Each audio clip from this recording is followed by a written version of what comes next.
Saturday, we've got about 3 minutes. Yeah, we're just wanting to make sure the consultants along board.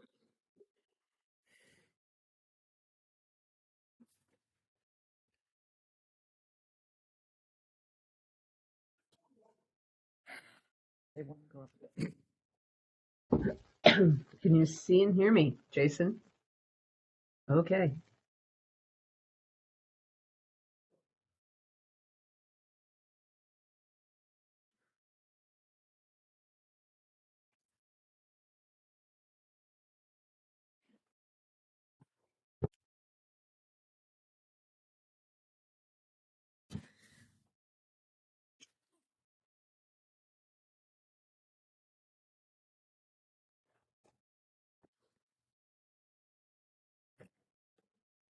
That's weird.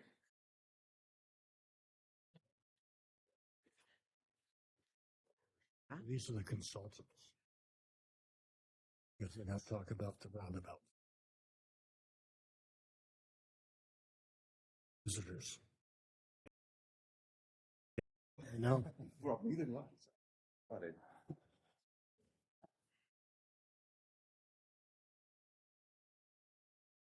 Oh, I wish we had more people coming in.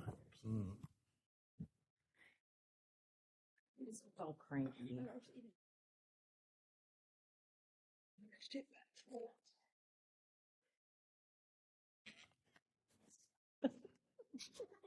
And all that.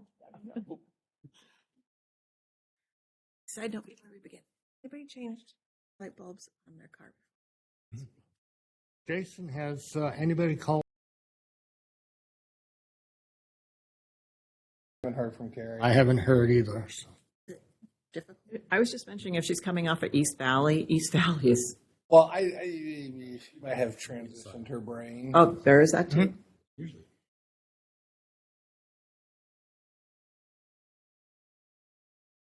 That's Huh? 3 out of 4 violations. You good? It is 6 o'clock on Wednesday, December 6th, 2023. I'm going to declare the to come to order. We have the roll call, please. Chair Solom, Here. Commissioner Benyon, Here. Commissioner Dahl, Here. Commissioner Hubler, Commissioner Sarver, Here. Commissioner Strauss-Boyd, Here. Commissioner Wilkins. Here. At this time, we take a poll for the next meeting, which is going to be January 3rd, 2024. Can I have a show of hands? And we have a quorum, and we'll meet next year, January 4th. Do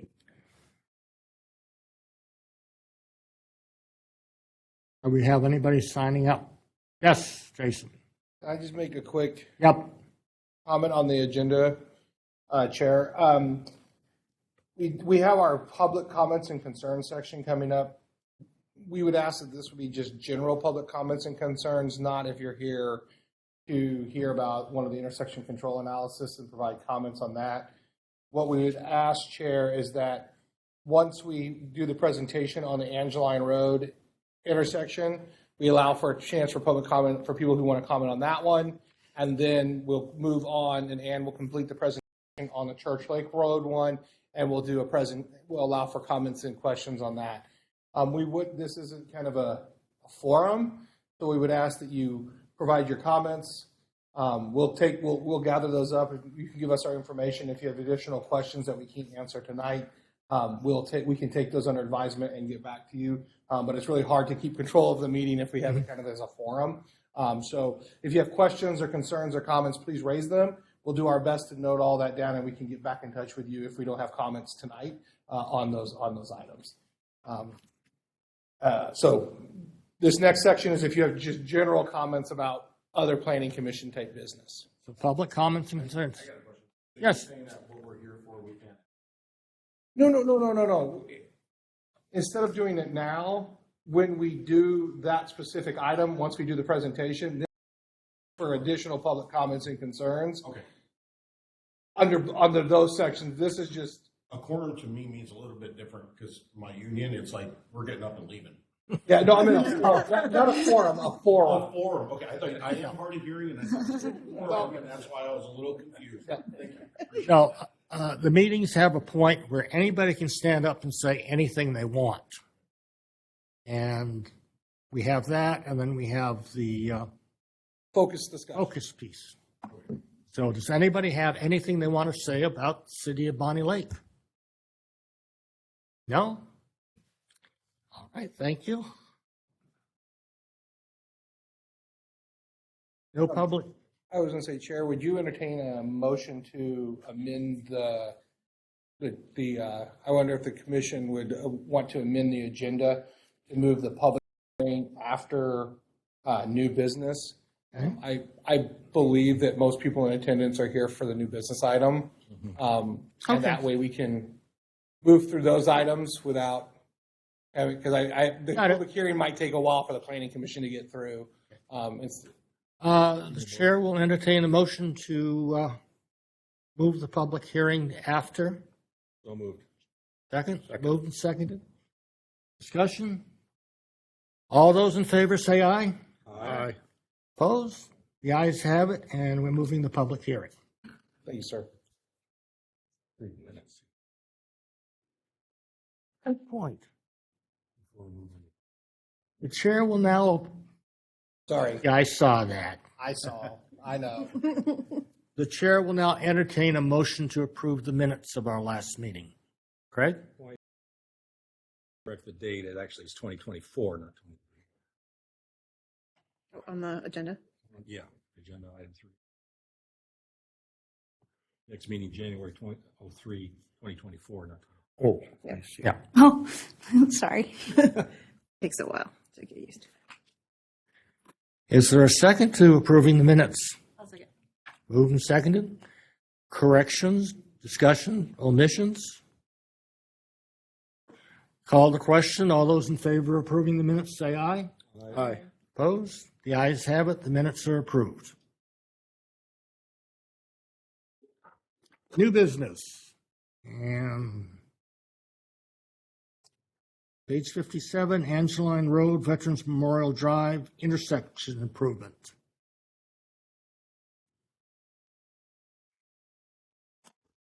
Yes. All right, thank you, Chair. So we have two presentations tonight. I'll be bringing up a PowerPoint on the screen, but first I'd like to introduce Ann Sylvester. She is with SCJ and is part of the consultant team that prepared the studies that looked at these two intersections. As I would note, that the Church Lake Road intersection decision, no decision has been made as to which improvement should be or shouldn't be there, when it's going to be built. We're still in a fact-finding phase, which is why we're here tonight. The Angeline Road one is a little bit more further down the road due to some grants we received as we briefed in your briefing packets before the meeting. So with that, I'm going to turn it over to, oh, yes, sir. Let the minutes reflect that Commissioner Huber has just arrived. 6:05. Go ahead. So I'm going to share my screen, and then Ann, I will turn it over to you. Just let me know when you'd like me to advance to the next slide. Sure, I can't see your screen yet. I assume it's Yeah. coming. I'm working on it. Okay.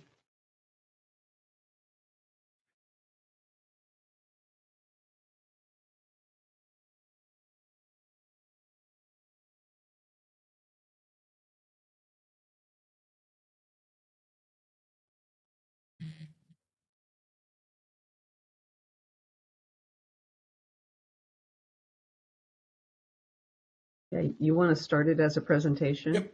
It should be coming up. Yeah, there you go. Okay, you've done the introduction, so let's just move to the next slide.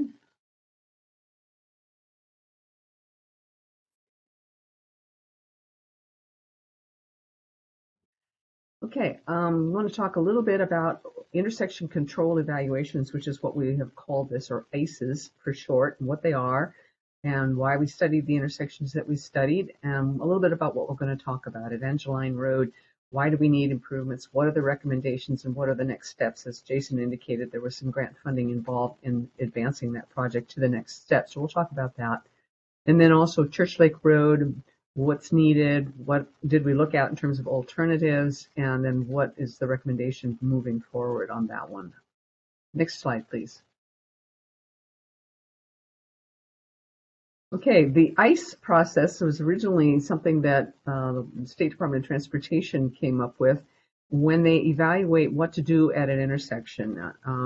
They are big proponents of roundabouts, for example, because roundabouts, while they may be slightly more expensive to build, they're a lot cheaper to operate and maintain over the long term. And when you start to look at the investments that we have in our transportation system and how many decades and decades of operation expenses are involved in maintaining and keeping up these intersections, roundabouts actually pencil out as being a lot less expensive and a lot lower traffic signals. So they like them from that perspective, but they need to be appropriately applied. And so the effort here is to look at a specific intersection and determine what is the nature of the problem and what is the appropriate solution.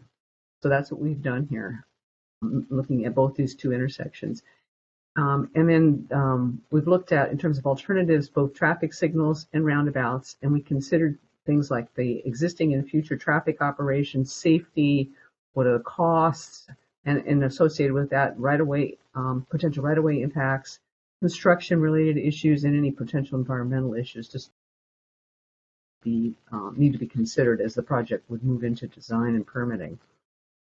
Next slide, please.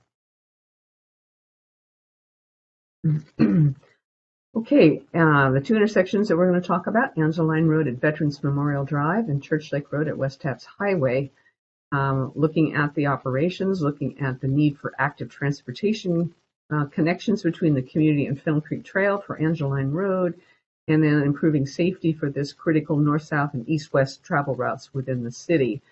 At Church Lake, we expect that in the future will fail. They're failing currently at Angeline and Veterans today for that side street Angeline at the stop control intersection trying to get out. That doesn't work real well. Church Lake Road is working okay today based on how we evaluate intersections. It meets the threshold standard for operations, but it's expected to fail in the future. We want to also address critical issues with respect to safety, particularly considering the access to Ellen York Park and Lake Taps.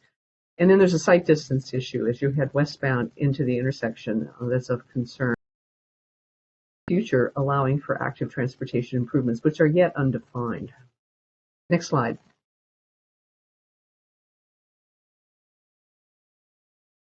Okay, next slide.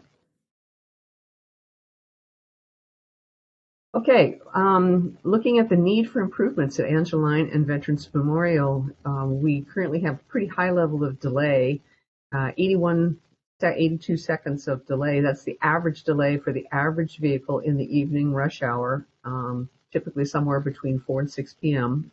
And it's a very long wait for people that are trying to get out, particularly left turns is what we would be talking about here. With the growth in the community, background traffic growth and development in the area, that's expected to increase to about 200 seconds, so more than 3 minutes per car that's trying to get out and making left turns at that location, which is a very significant delay. Very long traffic queues also too. We looked at the westbound movement. In this instance, I'm referring to Angeline as north-south and Veterans Memorial as east-west. I know there's some, they don't actually do that. If you hear me talking about eastbound, westbound, northbound, etc., that's how I'm referring to them, Angeline being north-south, Veterans being east-west. And so we're looking at the westbound movement on Veterans Memorial that's approaching Angeline Road, 1,800 feet by 2049 p.m. peak hour, which is a very long traffic queue, primarily waiting for people who want to turn left onto Angeline. It's a narrow road and you can't get around them. There's also a lack of multimodal access to the Fennel Creek Trail area, and then wanting to provide improved multimodal options with active transportation and pedestrian improvements, or we talk about multimodal improvements, looking at those same kinds of improvements, looking for east-west and north-south connectivity and improved travel options. and also to improve safety. We received crash data records from the DOT, who maintains them. These are records that local police or state patrol provide to the state. Every instance that's actually reported is provided to the state, and there's a record of it. There's a lot of detailed information about each crash. We had 24 during the 5-year reporting period that we were looking at, which was, at the time we did this, the most recent data available, which is a fair number of crashes over 5 years. 8 injury crashes, but none were what we would call severe crashes, which would include either a fatality or a very serious injury. So these were lesser injuries that occurred here, but a lot of crashes. Next slide. So the 2 options we looked at, roundabout option, and we also looked at a signal option, but because the project is kind of on with grant application, and this is the option that we would prefer to move forward with, I'm going to only talk about this particular option. And you can see the layout. North is kind of angled to the right there, just because of the way the graphic lays out this way. And we have a little bit of kind of where it extends out over the existing drop-off on the side of the road there, on sort of the north and west or north and east corner of that intersection. A little bit of improvement, but everything else fits within this available right-of-way. Now, I should add that in looking at the final project, there is a multimodal trail that is added to that, and I'll show you that option in a minute. And that does take a tiny bit of right-of-way down at what would be sort of the lower left-hand side of your screen, those dashed lines, the straights, and then the short dashes, yeah, right in there, are right-of-way lines. And so that path actually cuts right into that. So there's a very small amount of right-of-way acquisition that would be associated with this project. That funny other little circular or oval thing is intended to accommodate drainage. So this option would operate at level of service A, best option that you can get. It's at F now. If you look at this as like a report card, I'm sure you've been dealing with levels of service definitions in the past, looking at a variety of things, but we're going from F to A with a single lane approach and little stopping during off-peak periods, which is one of the particular advantages that a roundabout has over a signal, that you just go through it in the off-peak period and you don't have to stop for a red light if there's nobody around you. These are typically designed for fairly low entry speeds. If you're familiar with how roundabouts operate, typically we're in around 18, 20 miles an hour speed as you go into the curved area and go around the circle. So it has a real speed reduction effect by virtue of the way that it's designed. The crash reduction, because of the reduced number of conflict points and the reduced entering speeds, the data that's actually been amalgamated or collected and evaluated by the Federal Highway Administration shows about an 88% reduction in crashes as compared to a signalized intersection, for example. And that's largely, like I said, there's fewer conflict points and there's lower speeds as you enter the intersection. This would cost about $1.84 million and have a lower ongoing maintenance cost. Construction is going to be a little more complicated with a signal because of just the nature of how it lays out and how you have to try to maintain traffic operations during construction. We don't want to shut the whole thing down for construction. So it gets to be a little challenging as to which side of the road that you're working on versus the other side that you're actually going to allow traffic to operate on. As I said, a very small piece of right-of-way acquisition, and there's some potential buffering from a wetland that's nearby. That's something to be considered during the design process. Next slide, please. Okay, this is the recommended improvement, and you can see now in this illustration of the roundabout, and the orientation is a little different here, with north being up. The path that's on the north side of the intersection, and it comes down and it crosses the intersection east of Angeline Road. And that allows you then to get down either along Angeline Road towards the Fennel Creek Trail or to continue farther east into the Sumner corridor, Sumner-Buckley Highway corridor. So the shared use path then to the north goes back into town, and you can kind of see where I've shown it by a little arrow there. It's running along sort of that east side, north side, west side through that loop area of the road. The whole trail would go quite some distance heading back into the more developed areas of town. So it basically makes a really good multimodal connection from this whole area into the more developed portions of the city. Next slide, please. Okay, next steps on this. The city has applied for and was successful in getting a grant from the Puget Sound Regional Council, their Rural Town Centers and Corridors program, for design and right-of-way acquisition for this improvement. And they will proceed with that, and then a future grant application will follow for construction. And that they don't have the funding for that yet, but there's the intent to pursue that once final design and right-of-way acquisition are complete, and they have a really good handle on the final total costs. The costs that I gave you are a planning level cost, the 1.8 million, which is have a very broad contingency factor in it because there's unknowns that we get into when we actually get into design that are useful to accommodate but with a large contingency. When we get to final design, we have a much better idea of what the costs are going to be. So that's still to happen. And I think that's all I had to say about Angeline. If we want to talk about the improvement or have any questions or comments. So Chair, I will turn it over to you about how you want to proceed with either commissioner comments and questions first or community comments and questions first. Generally, we do the commissioner questions and such. So, yes, Craig? I had one question in the planning process for these improvements. How much study is done on the ice to the effect of these, especially when they slow down things on Church Lake, I'm talking about, on adjacent roads and highways and density? Okay, well, we can talk about that maybe with respect to Church Lake when we get to that one. In this case, there's not a lot of good options for alternative travel with the north, south, east, west, circulation function that's provided by these two roads. And the intent is to not really slow it down. We're actually going to have a better operation for traffic coming up Angeline to get onto Veterans Memorial than we have today or would have in the future. So we see this as an improvement in operations and a smoother moving system, but also slow moving through the intersection where the conflicts occur and the greatest potential for crashes would occur. Yes. I think, Commissioner Sarver, to say it another way, when you have a roundabout in there, in the case of Angeline and Veterans Memorial Drive, it will mirror more of what is currently there from a flow pattern than a signal would, because you don't have the hard stops with a signal. I understand that. Yes, I'm more concerned about the Church Lake. So we'll get to that one. Yeah. Yeah. Right. So,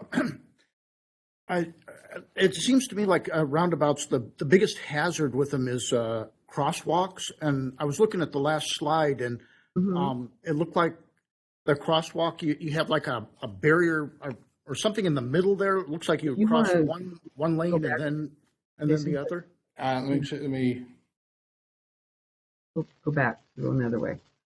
There you go. Nope. Other way. Sorry. Nope. I'm doing it without my mouse, so it's a little harder on this computer. Okay. Well, we're doing the Church Lake presentation. Okay. I found the right buttons. I apologize. There you go. Okay.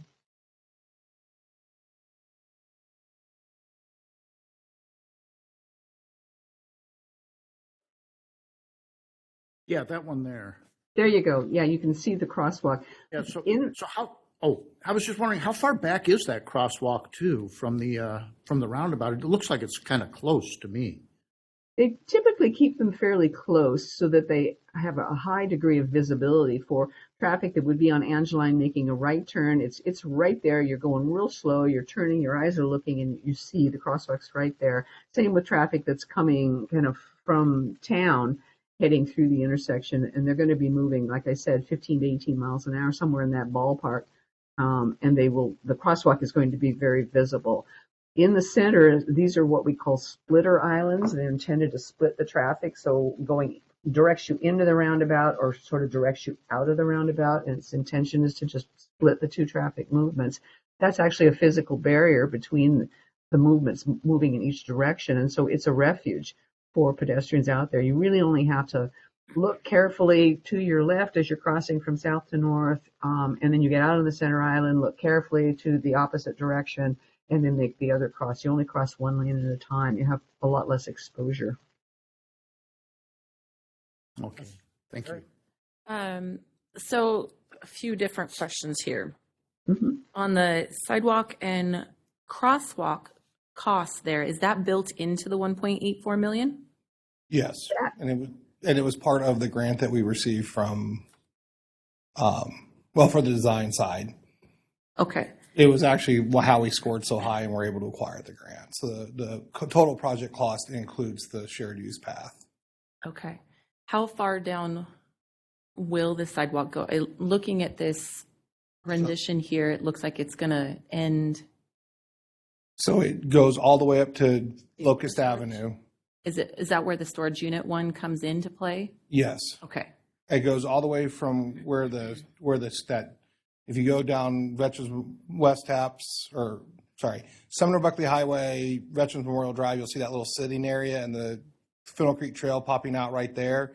It will tie in there and then go all the way up to Locust Avenue.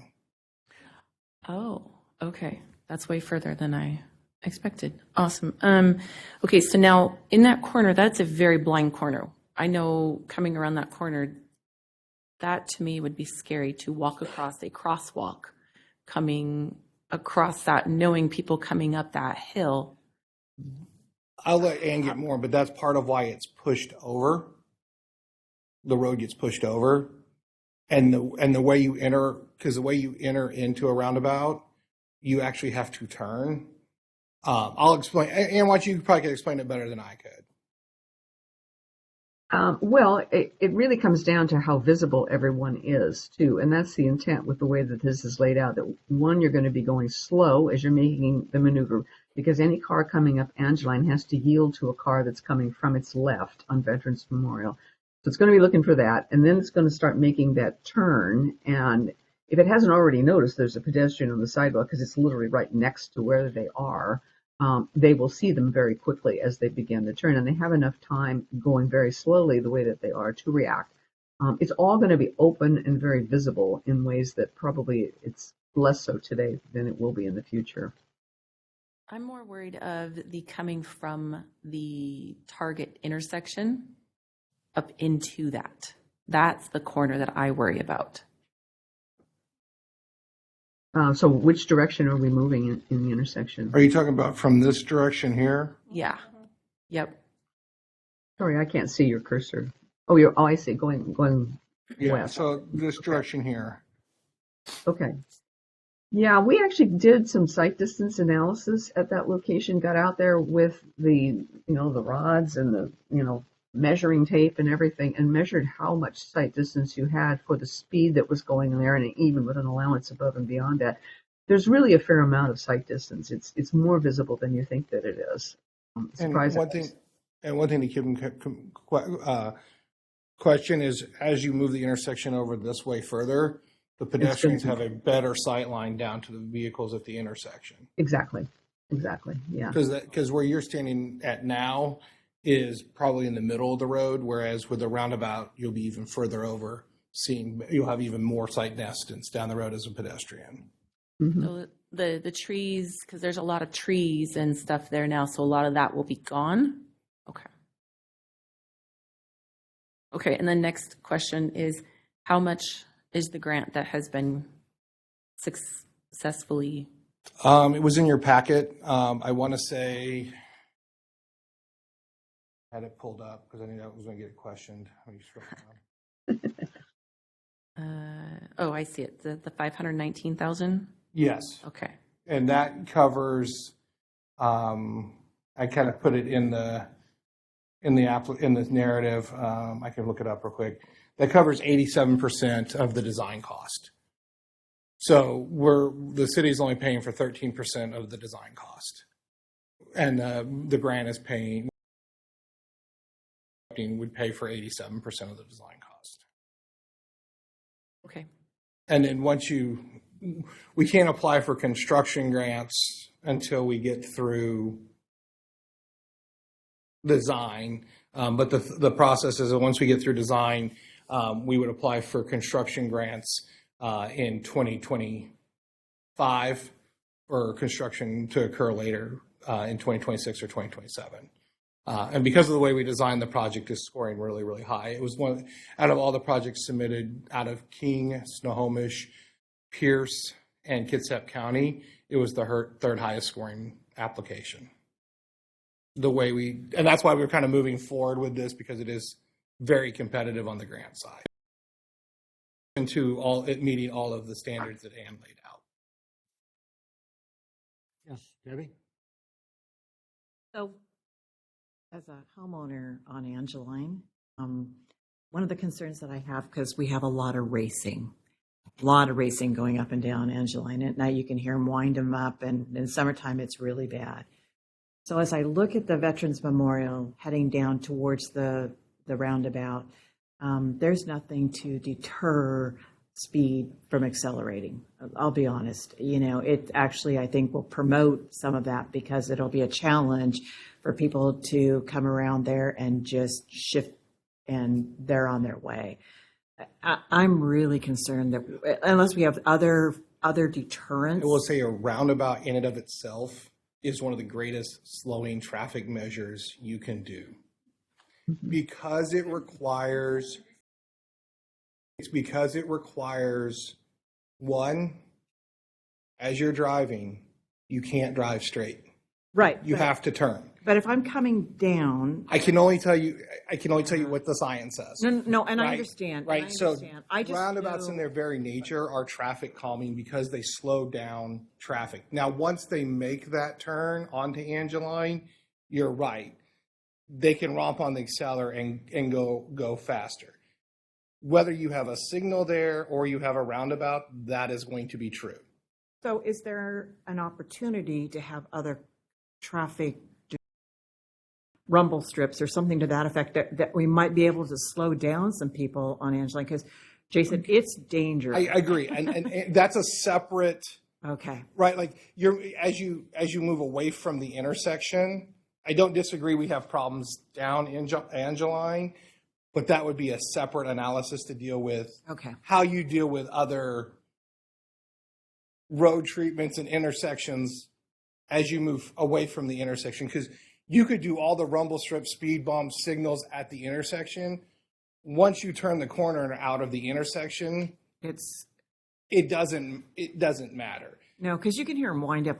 I don't care what the weather is. Yeah, I don't disagree with you, but it's what we're talking about for traffic calming is right in the intersection. What you're talking about is a mile or 2 miles or 3 Correct. miles down the road, which is kind of outside of what we were looking at. Not to say we won't look at it as part of the comp plan, but as part of the intersection analysis, that is more of a corridor analysis.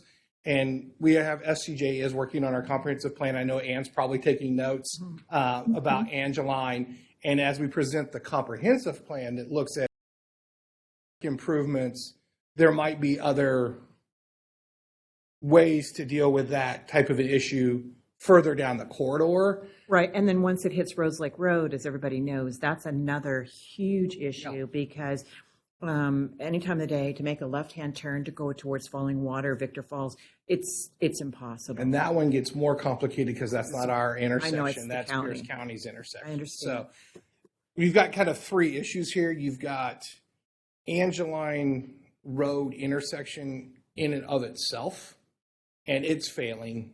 And that is left-right turns. How do you move people and pedestrians through the intersection? You've got Angeline as a corridor, which sounds like it's having speed issues. Terrible. It's every night. Yeah.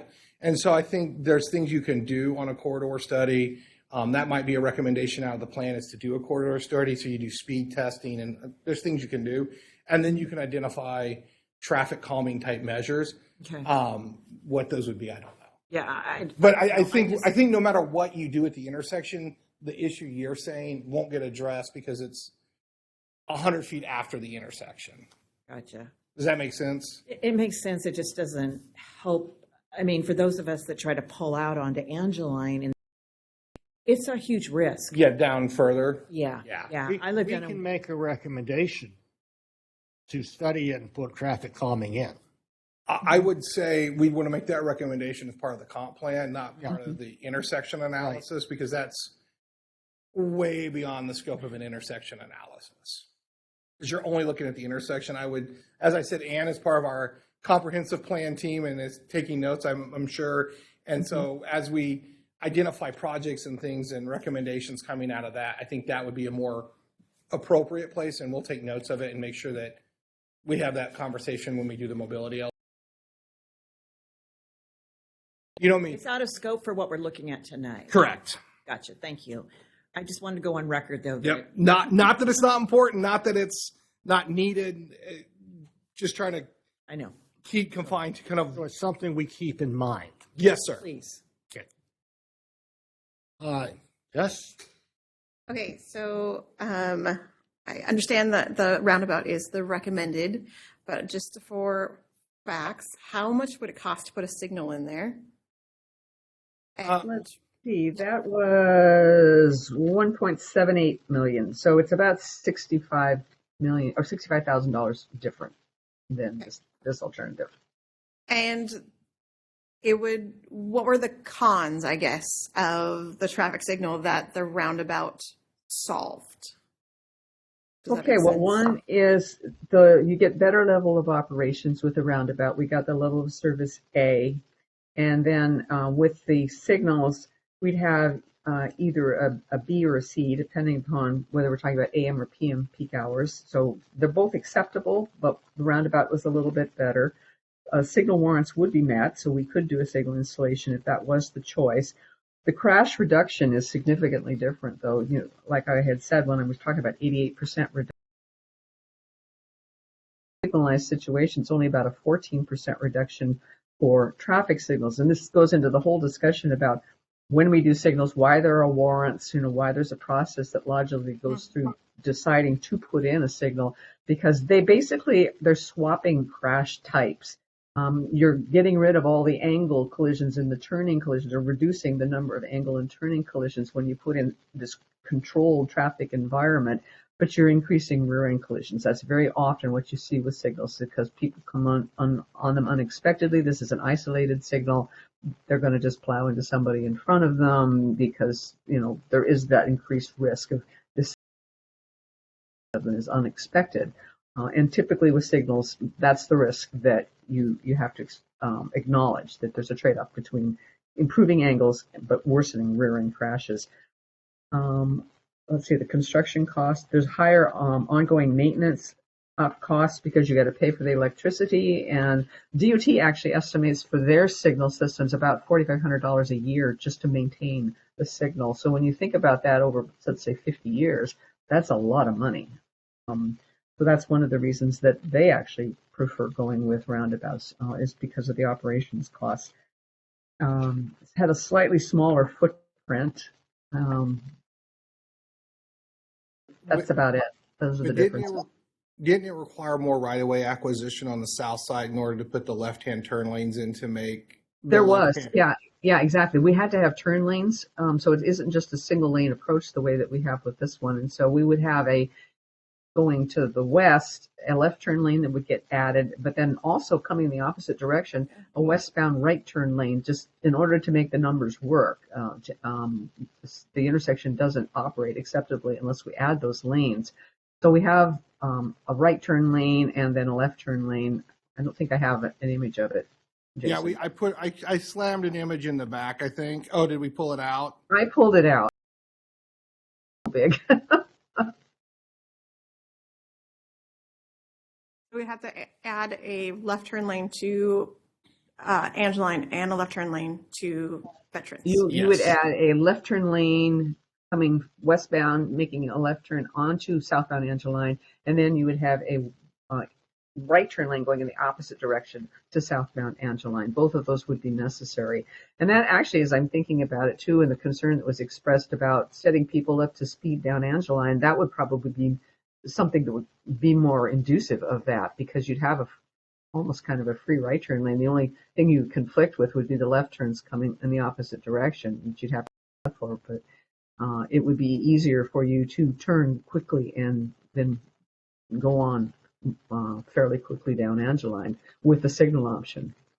And if you want to give me a second, I can pull it up, but I have it somewhere. But yeah, you have basically more right-of-way acquisition, and you have to have left-hand turn lane pockets, which means you have to widen Angeline, you have to widen Veterans Memorial Drive, and then I think Commissioner Strauss Boyd, to get to your, I don't know if you were kicking up on what Ann was saying, is with the signal auction, you would have a right drop only lane.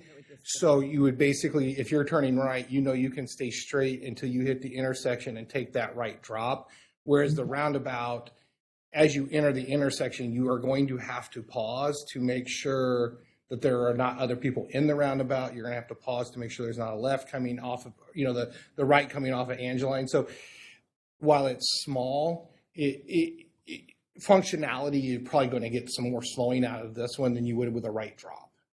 Because if it's a right drop on green, you're just You're just going to go. exactly. Yeah, exactly. You have less slowing down than with a signal than you would have with a roundabout. You're forced to slow down just by the nature of the way the roundabout is laid out.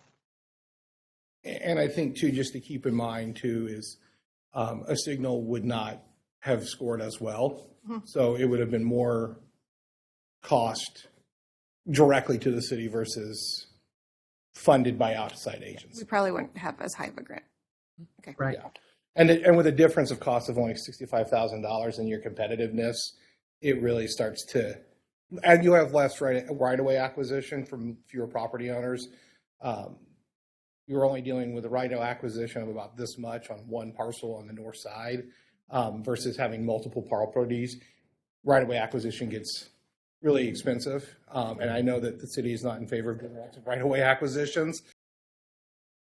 Fit mainly within the existing right-of-way too. So that was a big driving force for our thinking is how do we stay within the intersection? Do the commissioners have any other questions? No. Then we will open it to the audience. And what we ask is you come up, state your name, your address, and you'll have 5 minutes. We can extend it. And generally, you go by who signed in first. Yes, I can get the sign-in sheet.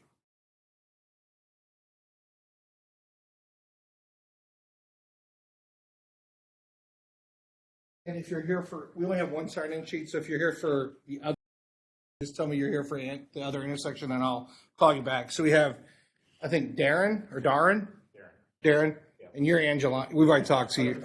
Intersection. And yeah, she's up the other one, I know. Deborah? Yeah. This one or? This one. Floor is yours. You state your name and your address, and you have 5 minutes. Deborah Calhoun, 8811 and 8817 Angeline Road. So I am in the corner. I'm going to be impacted probably the most out of this. And acquisition, that's what I'm worried about, my property. It's going to take to make that. So you're either going to have some of mine or some of Corliss property, I'm assuming.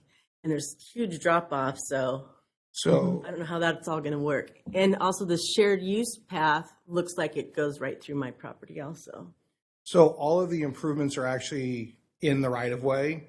The Angeline right-of-way is a lot wider than the current paved section. The only right-of-way acquisition is shown here, and it's a small little triangle here that's currently owned by Corliss. And my mouse is not coming up on the screen. Hopefully I can point to it and it'll show up in a second. There So it my is. mouse, did you see? Yeah, it's try that to- hatched Those area. little lines right there? Yep. The little That's with a roundabout, that's the only right-of-way acquisition that we are going to require. That's it? I mean, what about that holding pond? It's all within public right-of-way. Oh, it is? Okay. Yeah, that's what I'm saying. The actual right-of-way there is a lot wider than the road. And so with the, you see that dashed parcel line? Yeah. It's kind of like 3 strikes and then 1 strike. That's the actual property line. The blue dotted or the black? No, dotted? the kind of brown,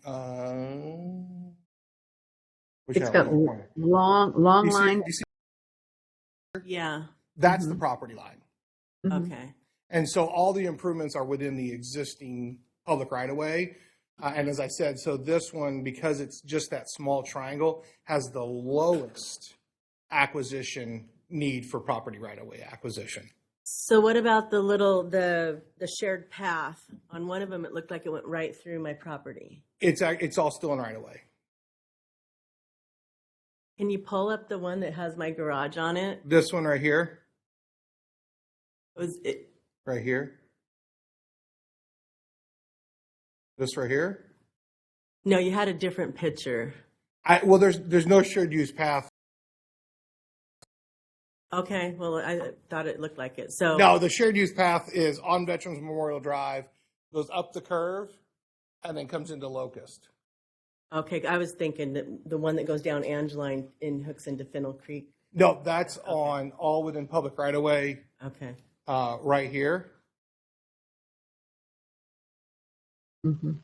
Yeah, it's all within the public right of way and all the way till it connects to the Funnel Creek Trail corridor. Okay, so I have nothing to worry about. Not from right of way acquisition, no, ma'am. There's no right of way That's why we kind of went with this option, is because there was no need for any kind of right of way acquisition on the Angeline side. Just that real small kind of triangle area there for Corliss, and that's just because of the way the road curves through there. Jason, what's the acquisition for a traffic light? It was significantly more, and I believe there was acquisition actually on Angeline. I'm looking at it, and no, I don't believe that there was. But then the graphic that we did doesn't have the shared use path on it, so there's probably a bit more. I'm thinking of if we were to emulate the way that this is laid out, it's going to be a little bit tighter on that north side. And then also you have right-of-way acquisition for that kind of eastbound right turn lane to southbound Angeline.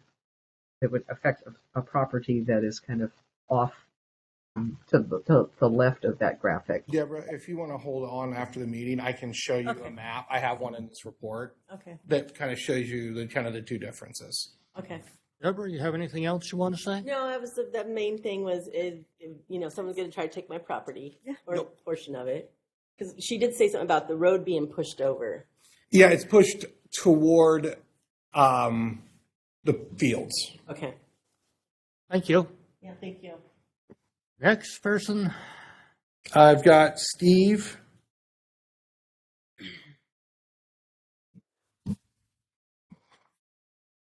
Have a seat. Give us your name and your address, and you have 5 minutes. Steve Brown, 7902 201st Avenue Court East. So my first question is, with the now I don't live here, I live towards the other one, but I do use this every single day. So with the crosswalk, where does that lead people? Because there's not a sidewalk on either side, am I correct? The project, as I said, the project builds the sidewalk from this location all the way up to Locust Avenue where the sidewalk currently terminates. But there's no sidewalk right there that's going down Church or And then it builds the sidewalk on Veterans Memorial Drive all the way to where it ties into the Fennel Creek Trail, Over by the, over by the new storage facility. okay. Are you So asking, it builds the entire sidewalk are you system. asking about Angeline sidewalk? Yes. And then on the south side of Angeline, there is no sidewalk on So Angeline. are you going to end up taking this lady's property? No. My next question is, I have a very unique job. I operate cranes at the Port of Tacoma. And I can tell you with a certainty that they have a new roundabout there. And every single day that I work, I see flashing lights.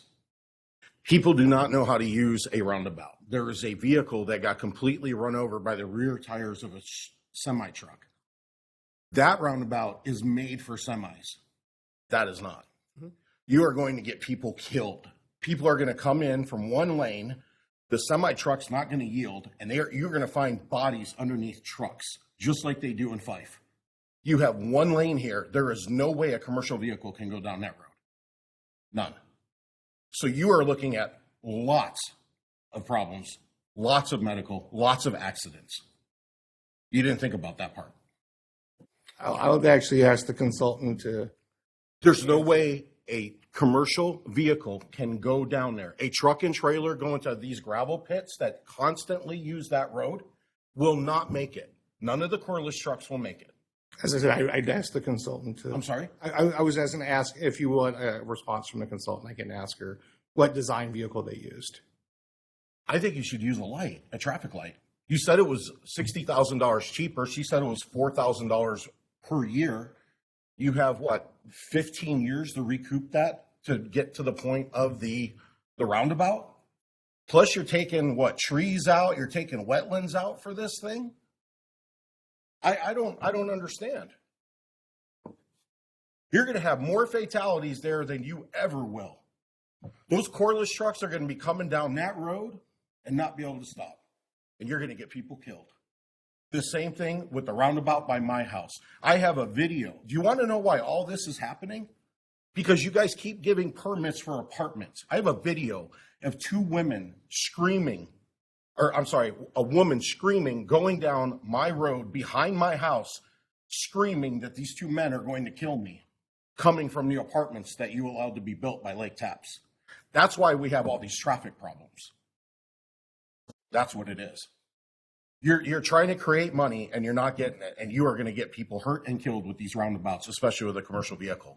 Every single day I sit in my crane and I see lights go off every single day in that double roundabout. You're not thinking this through at all. You have one. You're trying to save money is what you're trying to do. And I understand you're trying to get people to move. And I really appreciate that aspect of it, because there are times that I sit there. But I also know that there's people that come down off that road and they don't stop. They just go. And they're going to do the same thing in that roundabout, and they're going to hit somebody that's going slow. You want to know why there's less fatalities in roundabouts? Because you're going slower, because you have to slow down. But unfortunately, the trucks have a much higher area of problems. That's what I have to say about this one. When we get to my house, I'll have more comments. Thank you. Thank you. For a point of clarification, and we used which design vehicle did you use for this intersection? I believe we used a WDB 67, which is the large, tractor trailer trucks. And I can show you video after video after video after video about how trucks operate through these things, and they maneuver them acceptably. That is why you see the little kind of reddish hatched area around that green circle in the center of the roundabout. That is what's called a truck apron. And so when you have a very large, tailing set of wheels on the back of the truck, this is not a debate. I can't come back and ask another question about this? Not about this, no. Why? You had 5 minutes, sir.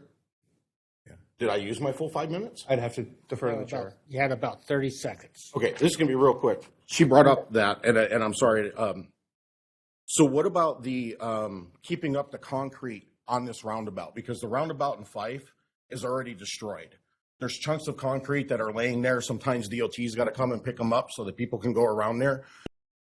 The grass, the impact of the grass, people are going to drive over it. You're going to have more commercial vehicles driving over the grass that you're going to have over there.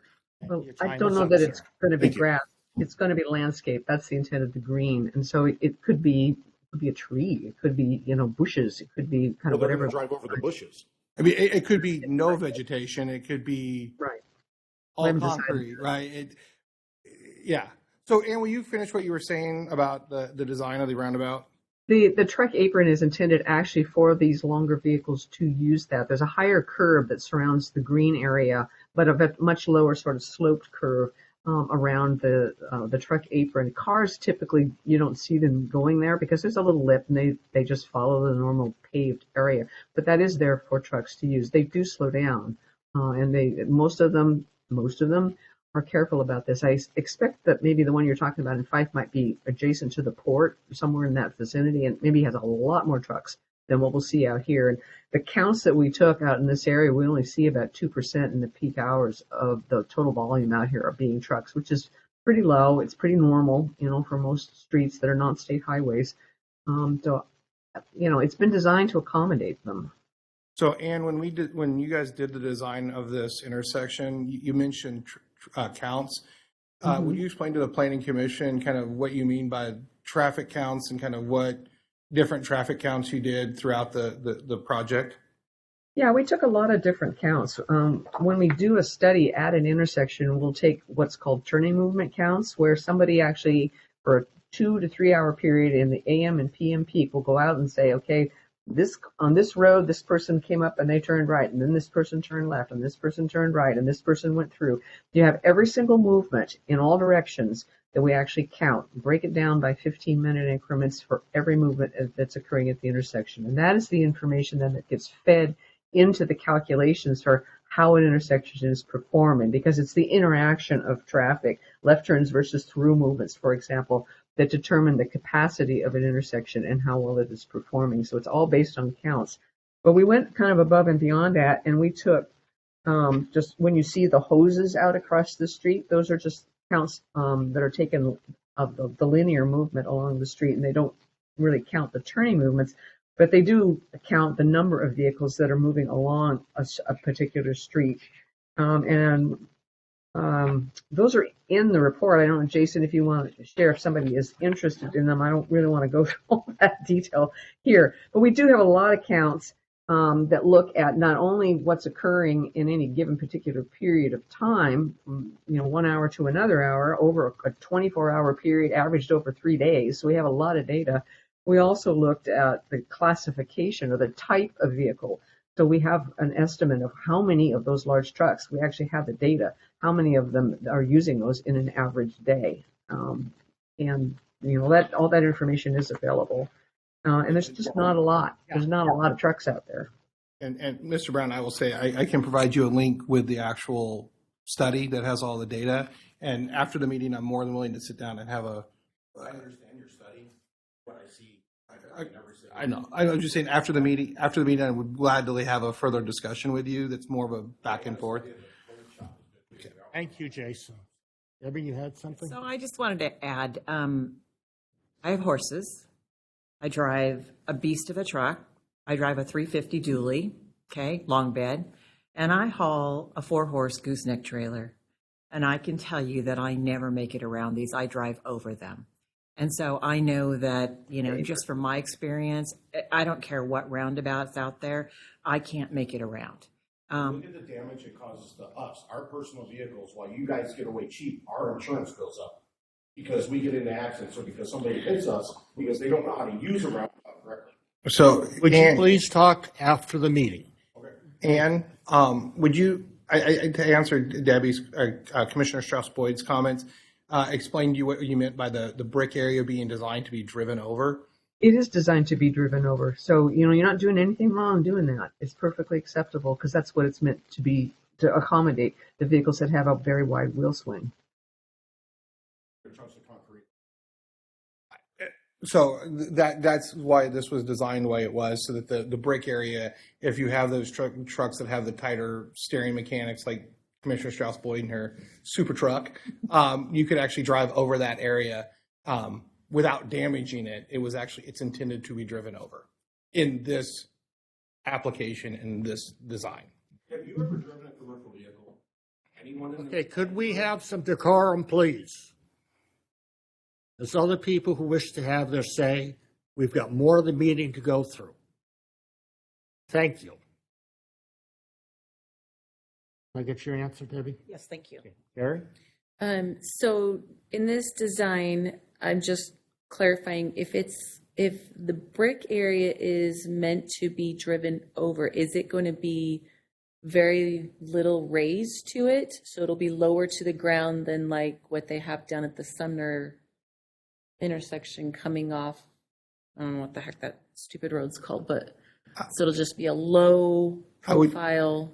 I would defer to Ann, but typically what I've seen when they do this, and then I'll defer to Ann, is they have kind of a ramped curb that's lower than a standard vertical curb and gutter that's lower to the ground and it's ramped. Kind of what you see in subdivisions out in the county where they do the driveway approaches. They just have ramped curbs everywhere that you drive over to get into your house, and then a flat area and then a ramped curb on the other end. Ann, is that? Yeah, it's a ramped curb. Usually that's a concrete curb, and there's usually a different pavement between the concrete curb. And there's another concrete curb that surrounds that blue or the green area that's higher, that's more like a typical curb, and you're not intended to, to drive over that, obviously. You're intended to use the area that has the little lip curb and then that paved area that, I don't know if it'll be brick or what it'll be, but it's usually different than the normal roadway pavement so that you know that you're on this thing. And it's also sloped. You just go around it carefully and slow, and it's intended to be used that way to help with the larger vehicles. And it's important to keep in mind that it's shown as red brick so we can differentiate it, and a green circle so we can differentiate it. We haven't done the final design to identify, it could be all porcelain concrete or Portland concrete that's the red brick, right? Like it's just to denote, we're trying to show you how it would look and function. The materials would be done as part of the final design. Barry, did you get your answer? Yes, thank you. Any other commissioner questions? Okay. Next person who wishes to speak. That is everybody who signed in. I would look to anybody online. If you just turn your camera on and raise your hand if you're here for Veterans Memorial Drive in Angeline. Turn your camera on, raise your hand, I'll call on you. If not, we will move on to the next intersection, and we will have a chance for everybody who wants to speak on that intersection, another 5 minutes, and a chance to speak on that intersection as well. Question in the back. Oh, here, sir. Do you want to speak on this one? Yeah. Okay. Yep. Have a seat, state your full name and your address, and you have 5 minutes. Bet.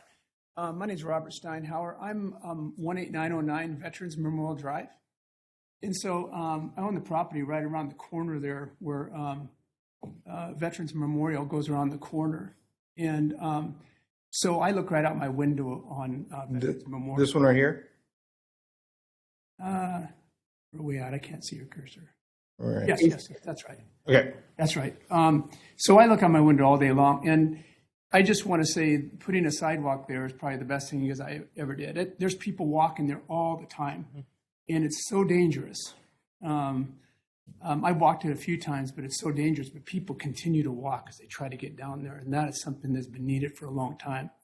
As far as a roundabout or a light, I don't know. I watch trucks and stuff. I see a truck and trailer, probably gravel once in a while, but I don't see a ton of mud. But I do see commercial trucks every once in a while. But your study is probably accurate on that, whatever the study was on that. But I just want to say I'm all for doing this, especially the sidewalk. And there's going to be a lot of people in Bonney Lake that are going to be thankful because they still use it the way it is today. And that is dangerous.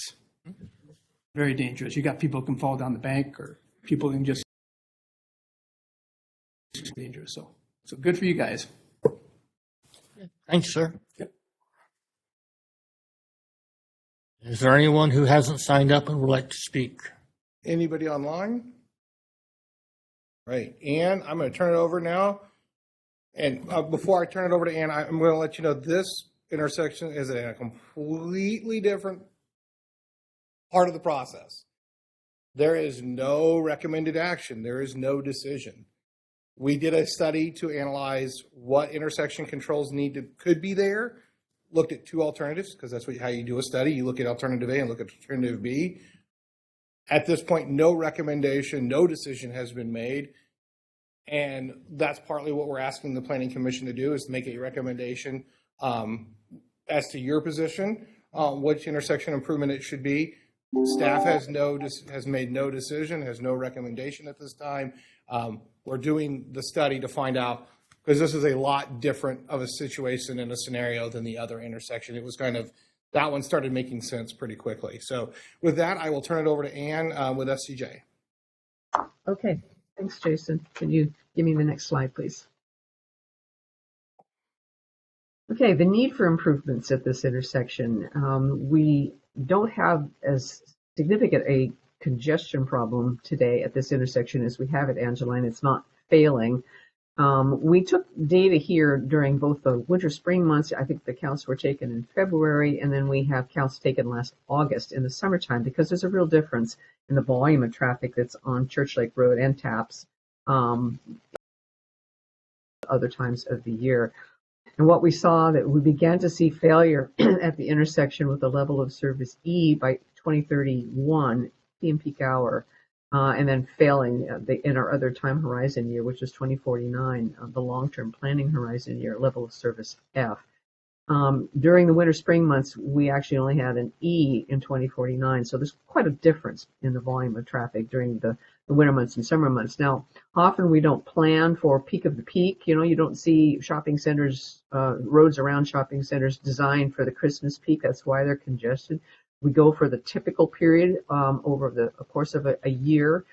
However, in this location, the summer's, it's several months out of the year. It's not just a single month or, a single event or something like that. It's many months over the year, which is why we felt that it was really important and appropriate to look at what was going on in the summertime and try to address that issue when we were looking at improvement needs. Not a lot of along the roads as they exist today for access to the lake or Allen York Park. And we also had some crash history here. 6 total crashes in the 5-year period.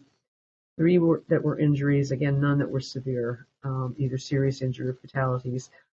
The sight distance, when we looked at the sight distance, the posted speed out here is 25 miles an hour.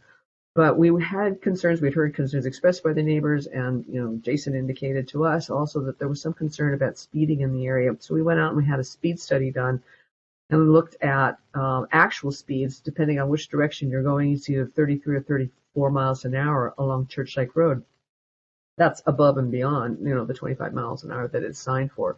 So when we look at sight distance required for a car to stop at that stop sign, look both ways and make a left turn, at 25 miles an hour, there's enough distance. You lose the ability to see oncoming car with that kind of that vertical grade, vertical curve that is to your left. You have enough time at posted speed, but people aren't doing the posted speed. 85% of the traffic is doing 33 miles an hour or less. And that's what we would then use for like a design parameters is that actual speed. So I'll talk a little bit about how we looked at improvements relative to that as we get into this. Jason, do you want to give me the next slide? So this kind of reiterates what I was saying, and you can see the illustration there. The photo was taken from where you would sit in your car, looking up the road to see oncoming traffic. You only have 270 feet of distance that you can see, and you're going to need at least 320 feet of distance in order to actually get out at that higher travel speed safely. It's not an issue going the opposite direction. We have 600 feet of sight distance looking to the right as you're sitting at the intersection at the stop sign. We only need 375 feet at that travel speed that people were commonly using above and beyond the posted speed. So that isn't the problem. The issue is people making a turn to the left and having to look to the left to get out because of the limited sight distance. Next slide, please. And this is from the handout that Jason provided. I think this is also online. It's in the packets that the Planning Commission received. 2 options that we looked at. There's an option that's not shown graphically here. That was actually to go in and to shave down that vertical curve and just rebuild that section of the road to give drivers in that area a lot more sight distance. It's just this little hill, a little bump that comes up. Shaving that down would be the first option to try and improve sight distance at the existing stop-controlled intersection. Either a traffic signal, which is option 2, or a roundabout, which is option 3. And again, kind of going back to what we had talked about before, we want to look at options, and typically what we look at to improve an unsignalized intersection or a stop-controlled intersection, look at signals or look at a roundabout. And so that's what we did. Next slide, please. Okay, and talking about option 2, we don't have to add any turn lanes to work acceptably in all the way through 2049. About a 14% crash reduction. It kind of goes back to what I was saying before about the trade-off between angle crashes when you put in the signal versus rear-end crashes. The latter goes up, the former goes down. Overall, only about a 14% reduction in crashes. The cost is about $600. Oh, we lost Dan.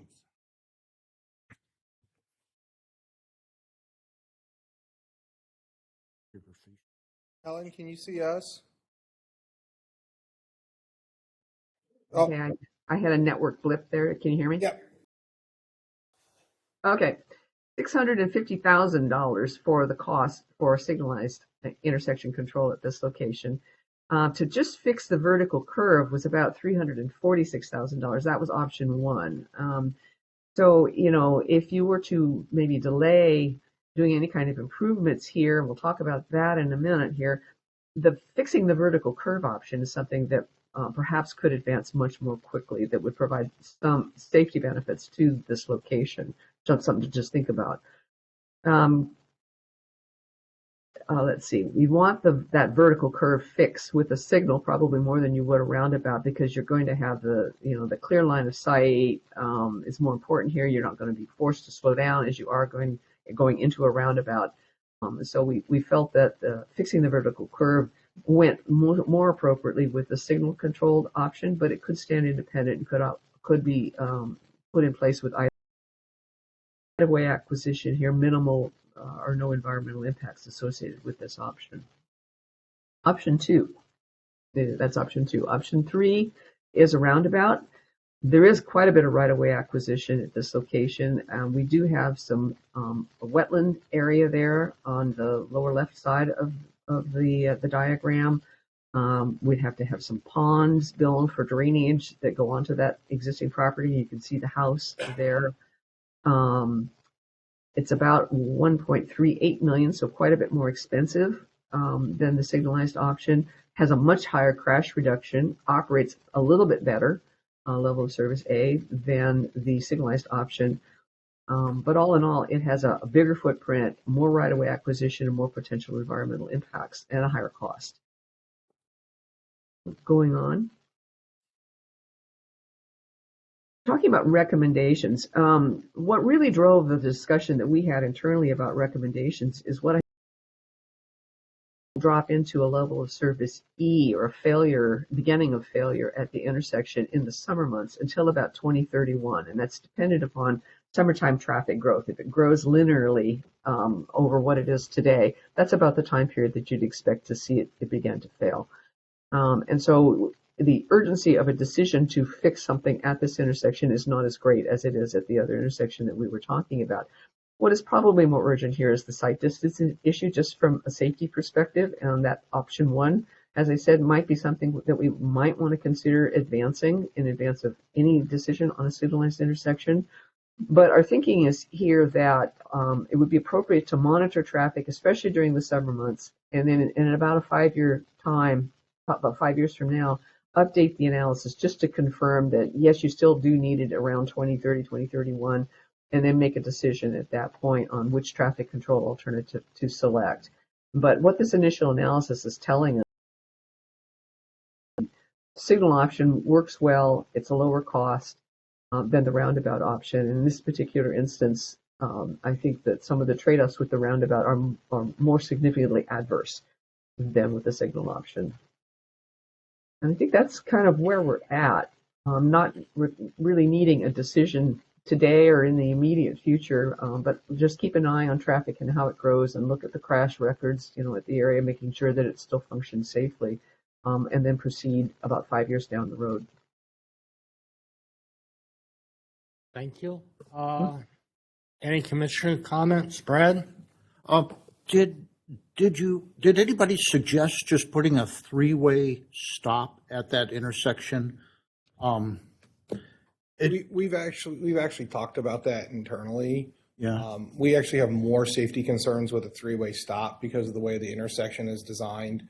Okay. With people blowing through, because you've got that there. Yeah. And the fact that we are getting those posted speed limits of people, we're trying to balance safety and usability, right? Okay. And so there was some talk about that, and that with the 3-way stop, you're actually increasing the risk for T-bone intersections, because someone comes up to the stop sign on West Taps Highway, pauses, does their stop, and begins to proceed, and then someone coming around Church Lake on that blind corner, kind of that corner, and in fact, there's never been a stop sign there. You're increasing the risk for a T-bone intersection, which is kind of from my understanding, one of the worst types of intersections you can have.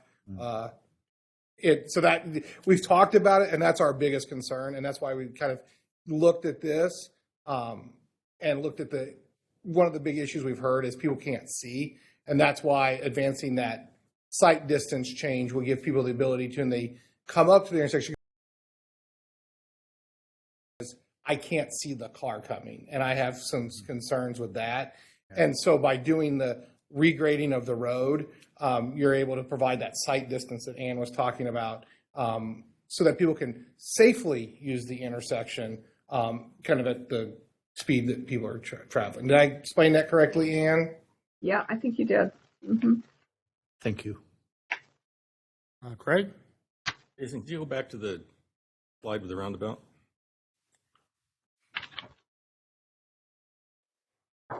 Oh, that one? That one.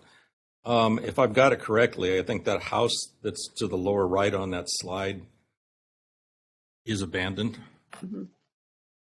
Yeah, yes, there's no one currently living in it. I do know that There's nobody going to be living in that thing, right? we do have. I do know the property owner is on the camera tonight, and we'll probably have comments. But yeah, that house is currently abandoned. Yeah. I shouldn't say abandoned. There's no one living in it. As a property owner right off of Church Lake Road, right around the Chicken Man's Corner, that intersection is absolutely awful on a regular basis. I come up that road every single day, and that is a very scary intersection.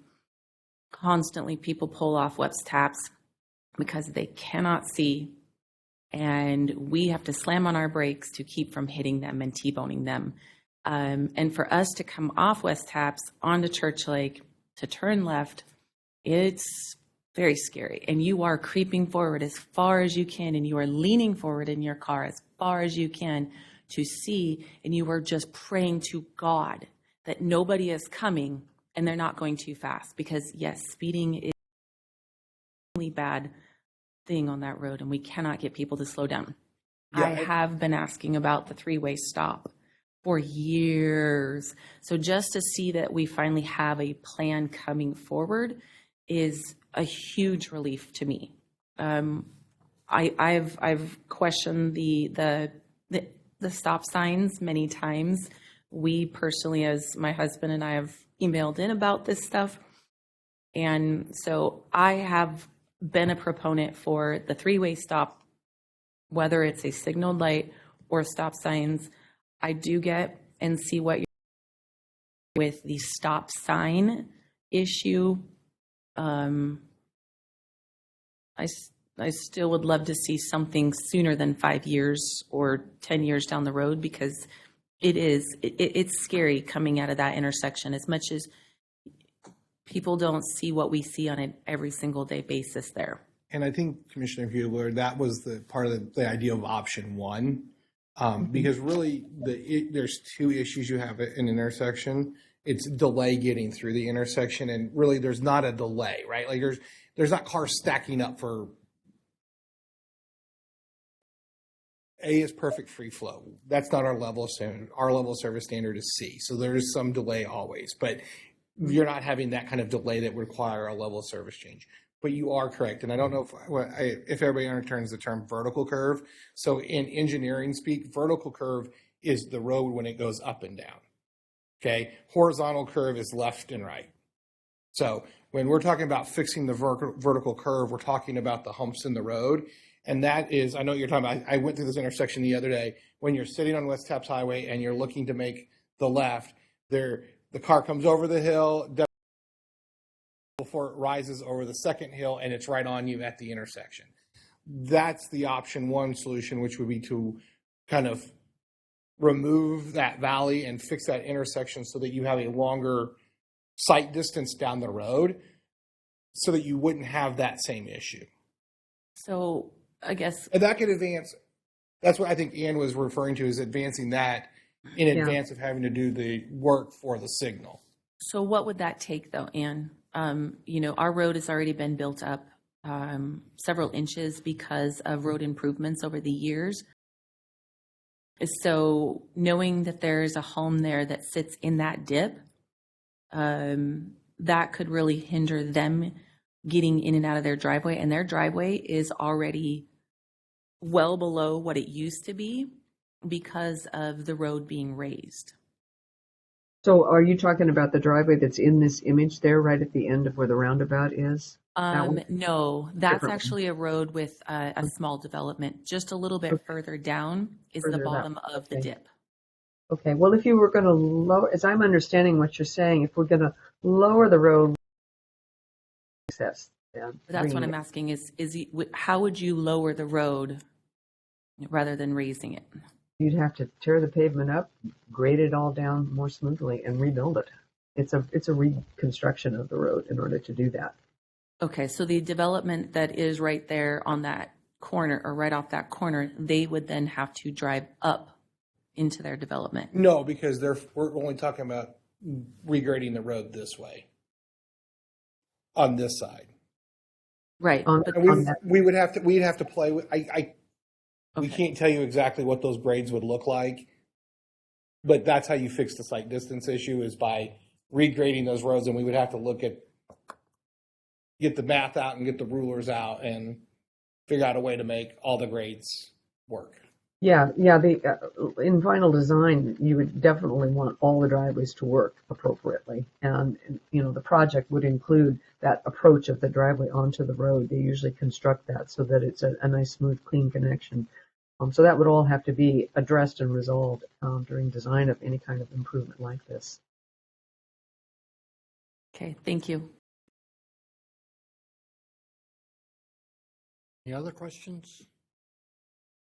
We will move to citizens' comments. Now we'll start back at the top of the list. Darren, you're on deck.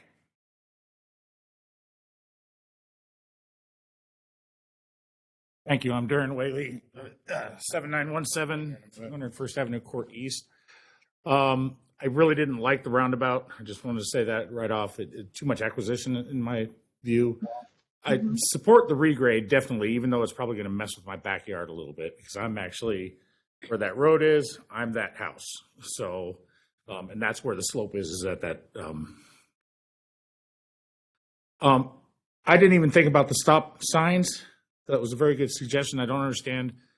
They don't have to be standard. Why can't they be flashing red stop signs and a red light up above there? But the one thing that really bothers me is nobody's addressing root cause. That you guys say, hey, the grade is fine except for the speed. And speed at 33, that's pretty unlikely. 40, 45, 50, it's more like it down that road. Those are the outliers. I'm sorry. Go ahead. Yeah, and we have to get that under control. I mean, I look at all the way at that other corner of Church Lake Drive where that house sits on that 90 degree. How long did it take? Or how many times that fence was hit by speeders going through around that corner? It's ridiculous. I mean, the homeowner was smart. I liked his idea of putting those huge cinder blocks up, but I believe the city made him take them down because they created too much of a hazard, probably. But sorry, you go around that corner like that, you deserve that. So I think we need to address the grading is fine, regrade if you need to, but even as soon as you regrade, the speed is going to increase because now everyone on Church Lake Drive can see straight and further. So it's going to get worse. So you have to get something. Look to Kent. Look at all the big rumble strips they put in to stop the drag racing. I used to work on a road down there that had those. I wouldn't want to speed on that. We got to come up with something else to curb the speed, especially during summertime coming out of Allen York Park, the kids. Thank you. So just kind of put a clarification on how we do speed studies. We're not saying that every car was going 33 miles an hour. So when we do a speed study, what we do is called the 85th percentile, and it's the speed at which 85% of the cars are going or less. So 85% of the cars are going less. 15% of the cars are going higher than 33. Could be 35, could be 40. You could have one of the real big outliers that are zooming down the road. But that's how you do speed studies, is that 85th percentile, which is the speed that 85% of the cars are going on the road. They have the data for every single car, but that's what the 33 comes from. Next person?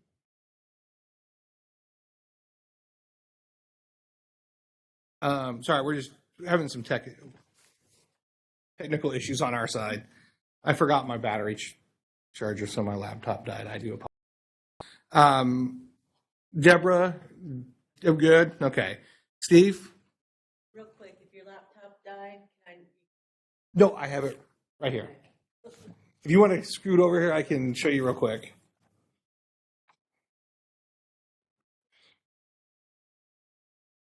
Steve Brown, 7902 201st Avenue, Court East.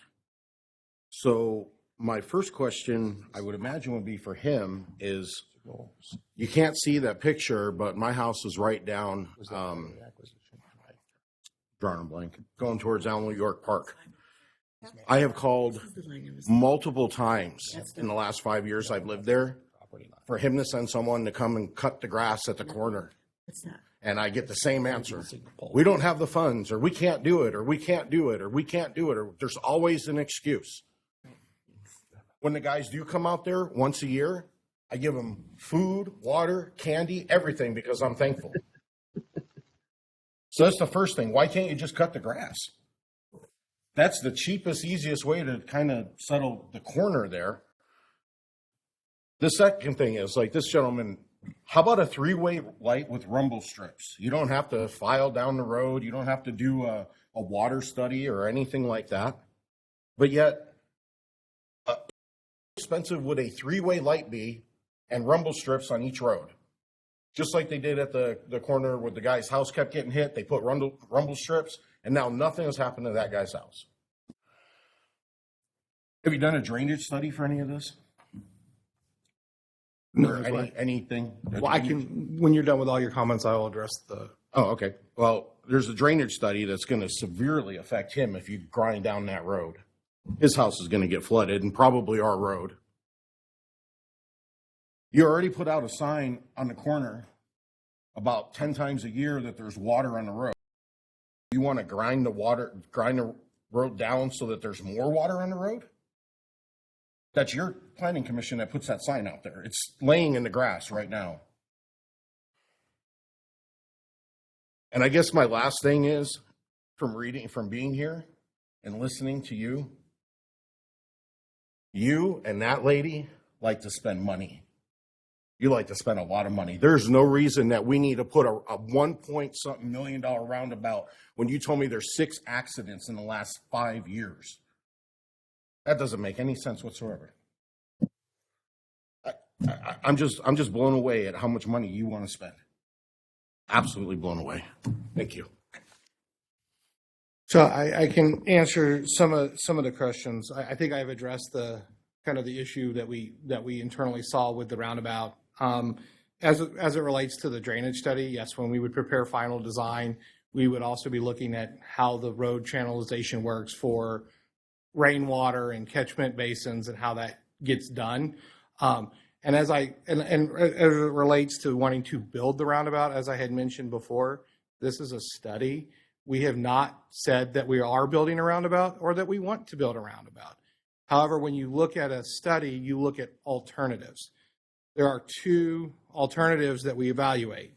Does a roundabout make sense, and does it work based on kind of those concepts we were talking about, like right-of-way acquisition, cost, signal, operational needs, intersection needs, and then based on those 2, you make a decision. And as I mentioned at the beginning of this, we have not made any decision to build a roundabout, nor is there any staff recommendation to build a roundabout at this intersection. We simply ask the question, what would a roundabout look like? What would a signal look like? What are the advantages of a roundabout? What are the disadvantages of a roundabout? What are the advantages of a signal? What are the disadvantages of a signal? Clearly, in this case, the cost differential between a roundabout and a signal is different. the right amount of right-of-way acquisition, which for us is a huge issue because we don't want to do a lot of right-of-way acquisitions, is significantly different. So that's why you do a study, so that when you have a conversation about option A and option B, you have the analysis to weigh those options. So there's no recommendation from staff, myself, or anybody on the staff that a roundabout is the preferred option here. We have not made a decision. We are doing the fact finding in order to make an informed decision based on public and based on engineering practices. So I just want to assure the Planning Commission that no decision has been reached, no recommendation has been made, no determination of what a preferred alternative is has been made at this time.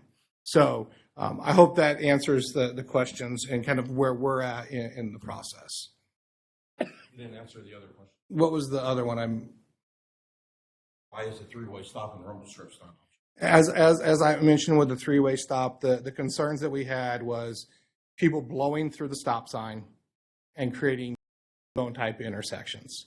That was a concern that we talked about internally. And as we mentioned, the issue at the intersection, stop signs are a form of stop control to provide for capacity for turning movements, not for sight distance issues. What do the rumble strips? So when you put in the stop sign, you're not addressing the sight distance issue. You're more addressing the functionality of traffic turning. When you put in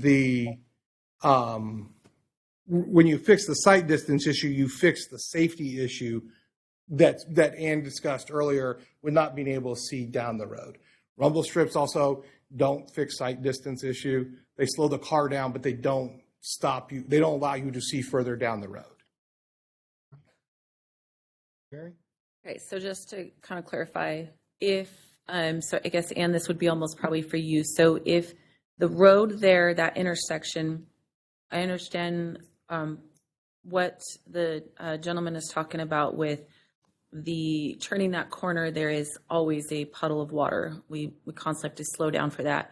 But would grading that road down, you would be going down the hill to the left of the West Taps Highway intersection on Church Lake Road. You would be grading that down. So what, I guess I would almost see that would possibly lessen the water retaining on the road. Would it, or would it not? Would it give more water up high, or would it allow more water to go down? I can't answer that since we didn't do any kind of drainage study. This is just a very 10,000-foot planning study, and we know those are issues that would have to be addressed as we get into, even like a preliminary design would provide more detail with respect to drainage, and we're at the very early stages of studying this. Okay. So I kind of want to lay out how we do these types of things. We look at what is the preferred control mechanism, right? Because you don't want to spend hundreds of thousands of dollars on design and realize, ooh, we picked the wrong control mechanism, roundabout versus stop, roundabout versus signal. And so the first cause of action you look at is, how is the intersection functioning from a traffic flow? What are the sight distance? What are the trash, wrecks? What are all those types of things? And then you identify what the needed improvements are. Then you move to phase 2, which is engineering and design, which is expensive. So once we go through phase 1 of identifying what are the problems and possibly what are the fixes, we move into engineering design.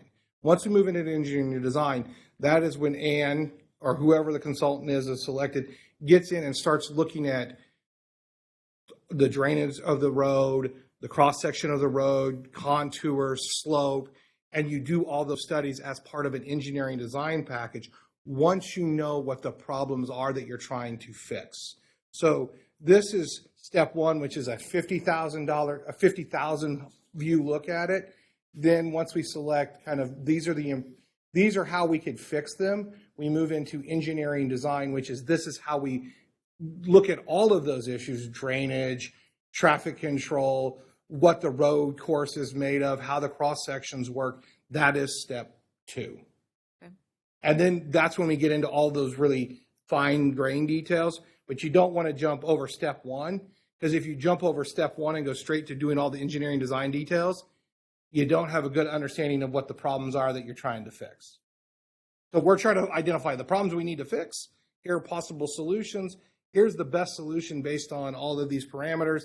Then you move into engineering that project, and that's when you look at drainage and road design and road grading and contours and all of the things that have been brought up. That's when you do that work, and then you build the project.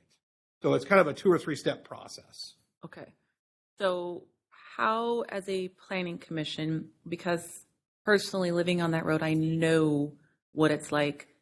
How, as a planning commission, would we approach asking for that to go forward to further into what the better option would be? So what I would recommend, what the planning commission can do is right now, Ann has a kind of a suggested approach, which is 1, fix the site distance issue, reevaluate the turning movements in 5 years to see if everything holds true.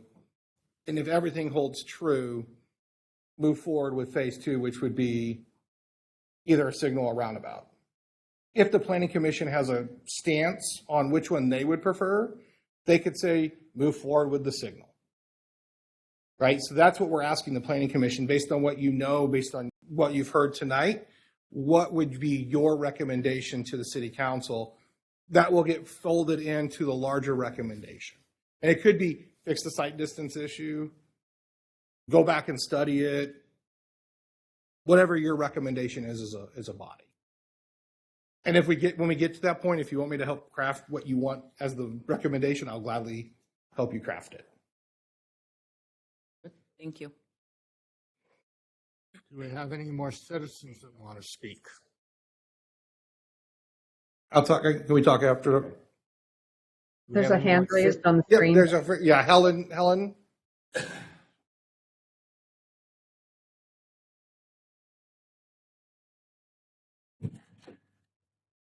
Thank you. I appreciate the input.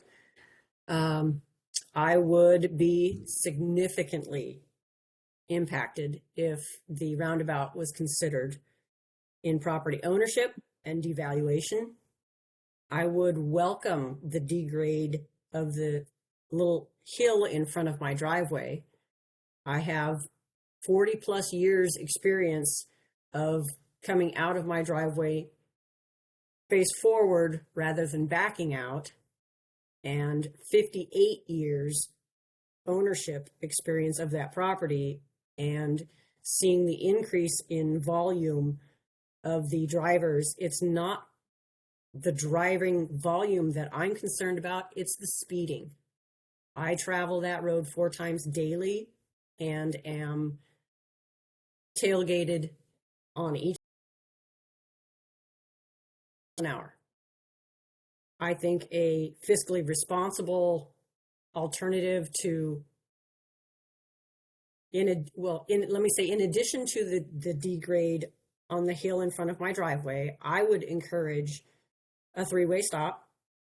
On a completely unrelated side note, I think Allen York Park should be made a private park so that not everybody in the county is coming to it. That would significantly decrease the traffic volume in our neighborhood.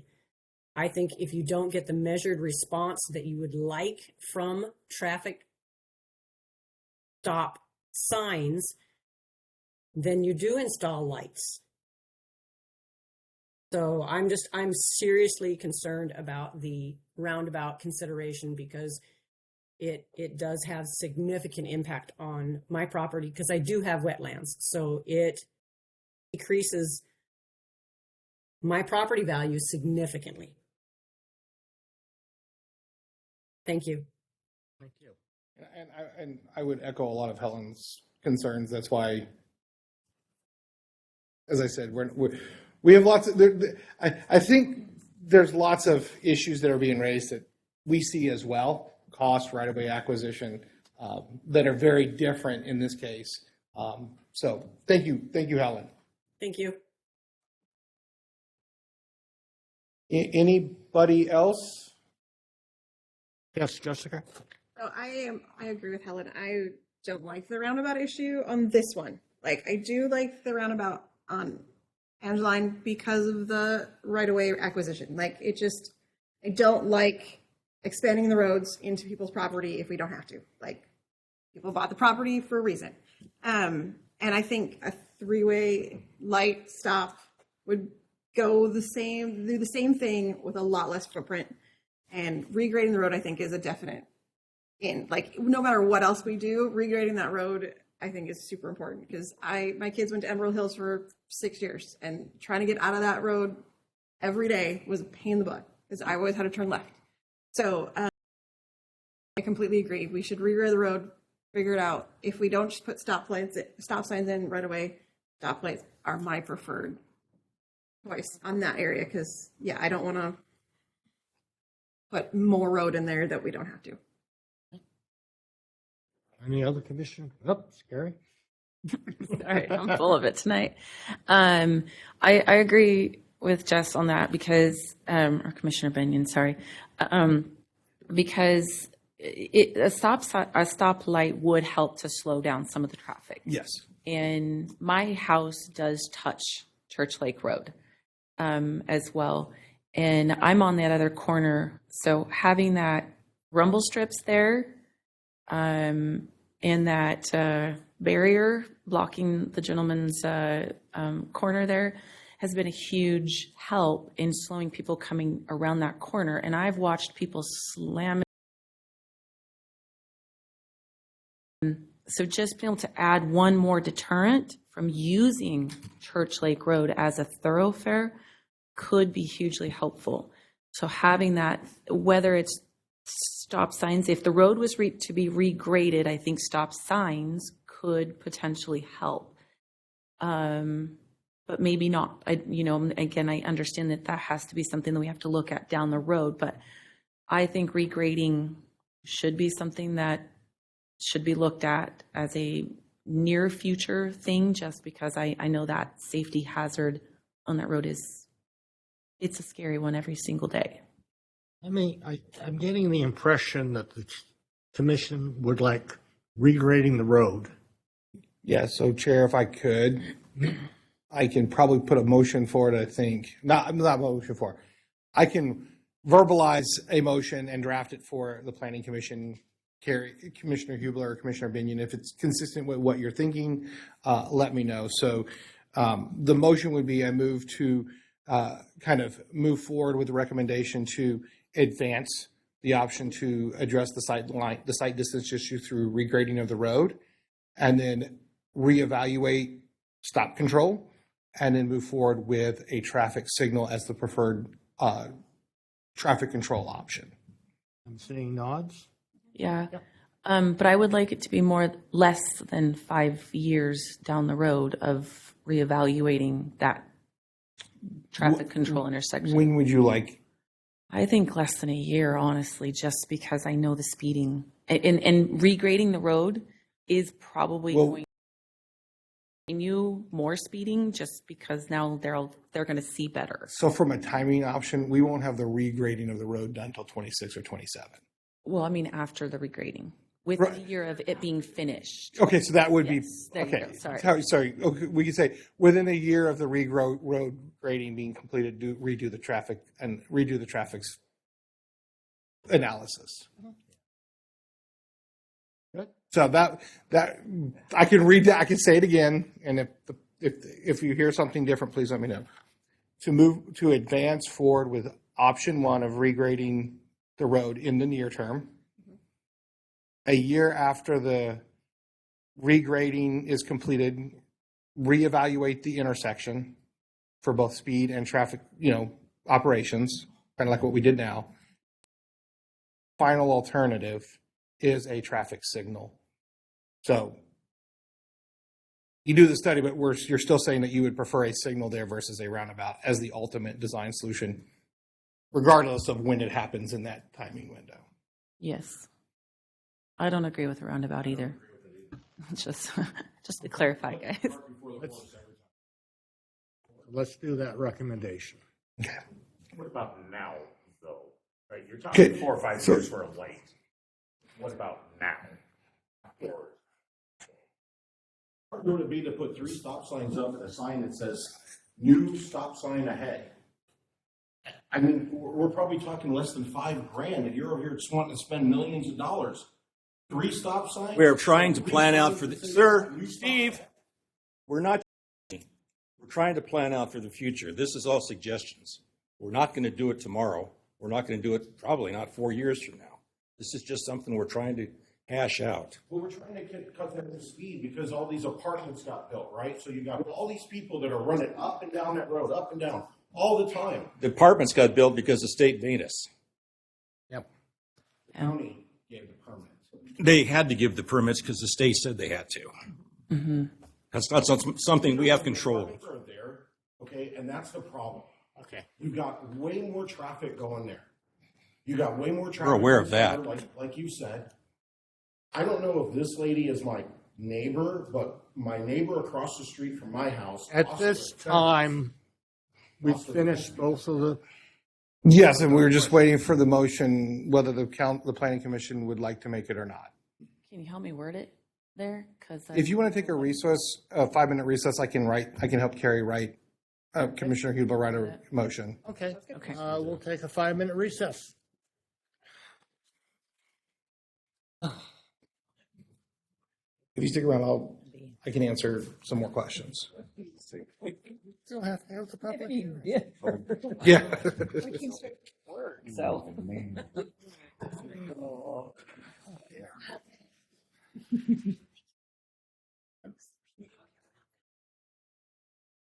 I don't want to get in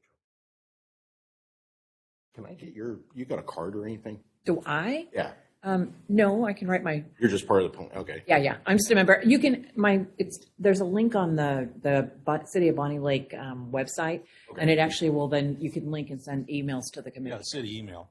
Yeah, that'd be great. I'm sorry I'm so passionate, but like, if I could play this video, it's horrible. We're not arguing. We know. There was a woman running down my backyard, running down the street on the road from my backyard, being chased by 2 black men, naked, screaming, "They're gonna kill me! They're gonna kill me! Help me! Help me!" Again, This is what's going on in my backyard. we know that. This is why I'm passionate. I know, but your passion at times comes across as aggression, and that's what raises the hackles. See how I'm aggressive? I haven't threatened anybody. I haven't tried to. I'm deaf, so that's one thing. Like I said, I'm hearing aid. So if I'm extremely loud, it's not because I want to. So I apologize for that, but I'm very concerned for my safety. I'm concerned for my wife's safety, my grandkids' safety. And we get it and we appreciate it. But the main thing is we only have so much power and we are going to make recommendations to the city council. And the city council is actually who makes the rules, not us. So we're just trying to get all the information so that we can pass it on. So like we understand and we get it. But like we said, we're not your enemies. We understand. We just, if we want to move forward, we have to do It it just in a, seems like everybody wants to spend a lot of money. we just have to do it in a, so we can actually get stuff done. So the banter back and forth is slowing things down. I'm sorry, I'm union, and when we have our union meetings, like you said, the quorum, I'm like, wait a minute, so again, I'm hard of hearing. Things are a little bit different from, but Well, and Jessica, to your point, even if we make a recommendation to the city council. I can't hear you, I'm sorry. I'm sorry. What I was going to say is that even when the planning commission does make a recommendation to the city council, there's a 50-50 chance that they will not accept it or that they'll kick it back to us for further consideration or study. And then, You can write letters to the Argue city that. council. You can address the city council. Yeah, you just can like address you the did city here. council. well, okay, so like I've called his office multiple times, and I keep getting the same answer. So what do I do with that? So you can email the city council and the mayor. That's going to get you the city planner can only do so much. Like the city council is who makes They're the jury. things They have happen. control. Okay. Okay, we just make recommendations. We have no final say. We have no money, no budget, no anything. So And I will say too, Not us. I will say there's things too that the state mandates that we do. yeah. That, for example, I can get your information, but we're doing our comp plan update, And I have to, between now and 2044, provide capacity for 1,200 housing units that are affordable to people making 50% or less of the area median income. Are those going to be built by your house? I don't know, but that's what the state law requires. Like I said, I don't get to tell the state no. I will tell you that this is not falling on deaf ears. I live on that road. Right. I drive it on a daily basis, As and do I I. am Yeah. I am moving into the new city council seat January 1st. So what we're doing right here is going to help our road. We just got to take the steps, and I want to see the slowing down. My fence has been taken out by speeders and stuff like that, and we've had our telephone poles taken out multiple times and all kinds of things. So But you're right. The It's speeding is been the 5 minutes, so I'm convene the meeting. And you have a recommendation, I'm sorry. I have a recommendation, motion? okay, I move to recommend that the city advance with design of a regrade of the Church Lake Road in the nearer term and reevaluate the intersection analysis 1 year after the regrade. The Planning Commission also supports the turn signals, traffic signals over a roundabout. Question. Motion made and seconded. Discussion.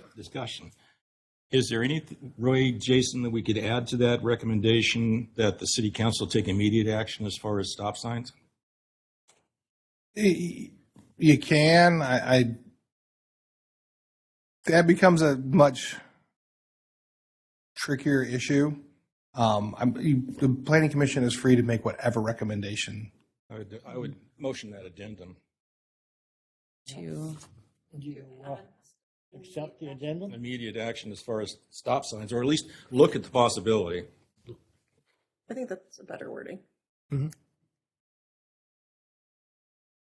Jason, if you were to do that in conjunction with that regrade, then that helps to address the issue that you were concerned about of the stop sign not being visible as you. So I think Commissioner Huber, that way, I guess a friendly amendment would be as part of the regrade design, evaluate stop signs as an intermediate.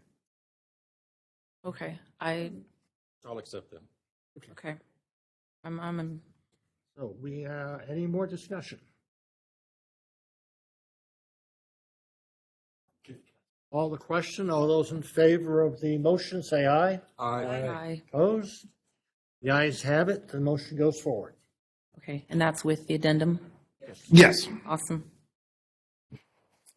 And thank you for everything. I'll be in touch. Okay. And we'll do a debrief with you and Ryan. You don't have to stay on. We do have another business item to take care of. Okay, thank you. Bye. Thank you. Thank you.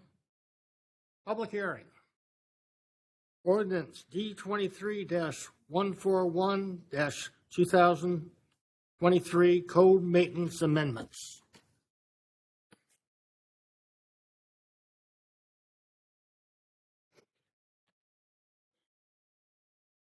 So we have the public hearing for our annual code maintenance package, where we go through and try to identify a number of different tweaks to the municipal code based on comments we've heard throughout the year, things that we've changed. I can kind of walk you through the amendments quickly, and if there's one that you would like me to stop on, let me know. Amendments 1 and 2, and I'm on page 39 of your packet.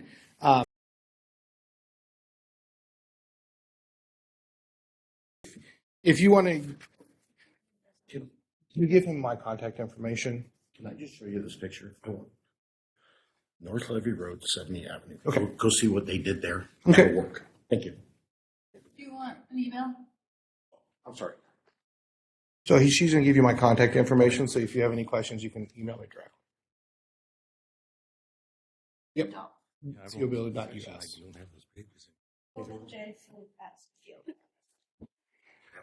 COBL, City of Bonney Lake, COBO. So amendments 1 and 2 deal with, these are kind of outside the planning commission's community development, but they're in the maintenance package, so I might as well explain them to you. We did a restricted area last year around Allen York Park, and there was a street that was 76, which was where the old GMG or Ridget Lake Taps is. That road going into that was a completely prohibited parking area.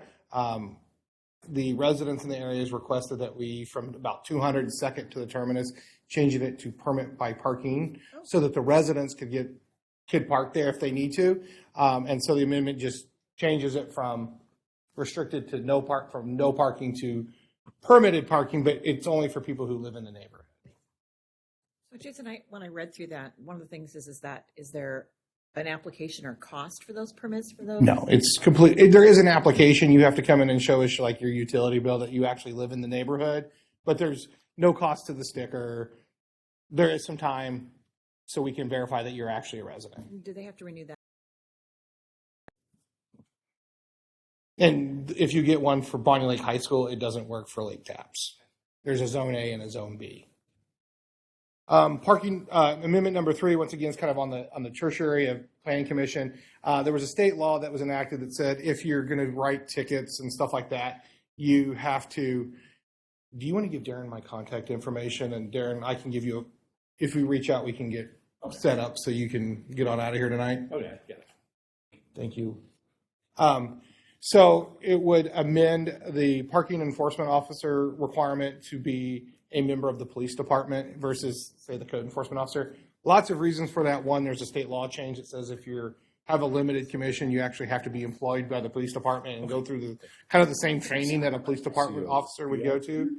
And we don't have enforcement because we don't have ticket readers. We can't write tickets. So it just amends the code to say parking enforcement is within the PD. Number 4 deals with right-of-way permits. Actually, 4 and 5 both deal with right-of-way permits. And looking at our code, we realize there's nothing really in the code that says you can't get in the right-of-way and block it up with your truck as you dig on your property or impede pedestrians or cause safety concerns. And that's for us, it's a big issue because if someone's driving down the road and smacks into the back of a truck, that's a liability on the city. So amendments 4 and 5 basically clarify if you're doing any sort of work in the right-of-way, which means you're impeding the flow of traffic or pedestrians, you have to get a right-of-way permit from the city so we can make sure you're out there with traffic control. And then number 5, currently the only enforcement for violation of the right-of-way code is a misdemeanor. Number 5 says we can use our code enforcement process, which means we can write civil infractions and stop work orders, and we have a lot more than just charging you with a criminal offense. Number 6 is something the council has already voted and approved on. The council approved parking fees at Allen York Park starting next year. We had to get the code cleaned up because fees are now set by resolution. And so it cleans up the code and says those fees that the council already instituted would be set by resolution so that the code's not in conflict with the city council act. We did add a fee that is collected at Allen York Park is deposited in the capital fund for parks. So if you pay to park, it gets deposited into the capital fund and stays in there, and you use exclusively for making park improvements. The sewer connection fee, or the sewer connection one, is more, there's 2 parts of it. One is a really minor change.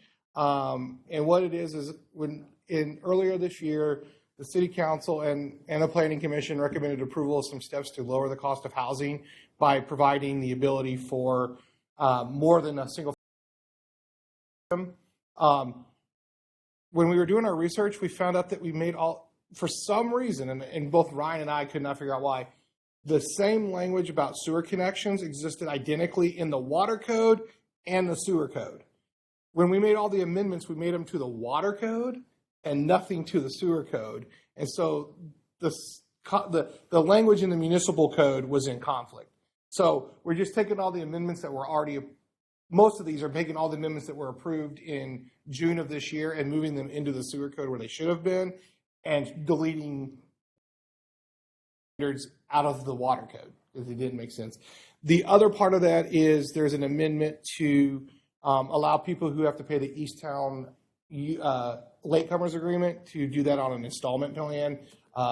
As Easttown builds out and that sewer line gets built, there's a lot of latecomers that's going to be due, and that would be a lot of money for a business to take on all at once. And so we're amending the code plan to pay those SDCs over time and those latecomer fees over time. Code enforcement appeals. It allows the city attorney to we get a lot of appeals that say, I appeal, and that's all it says, which is an extremely wasteful amount of staff time because we have to write motions to dismiss because they didn't actually set a grounds for the appeal. So this would allow for us to administratively reject an appeal for lack of meeting the standards in the code, which is you have to provide a grounds for the appeal, whether it's a factual issue, a law issue, or a legal issue. Not just I don't like it, I appeal. There's always a circle back. If you feel that the city's administrative dismissal of your appeal was wrong, you can always ask the hearing examiner to reconsider our decision, and the hearing examiner can reinstate the appeal. So I always build checks and balances into the system. We don't get to have fiat in that system. So Jason, if somebody does that and just says, I appeal, do you give them the information where they can go look for it, or you just send it to them, or? It's in the code, right? Like when they get the letter or a notice of violation or a notice of civil penalty, it says the appeal provisions are provided for in this section of the code. And in there it lists everything that they need. And on the form it even says grounds for the appeal.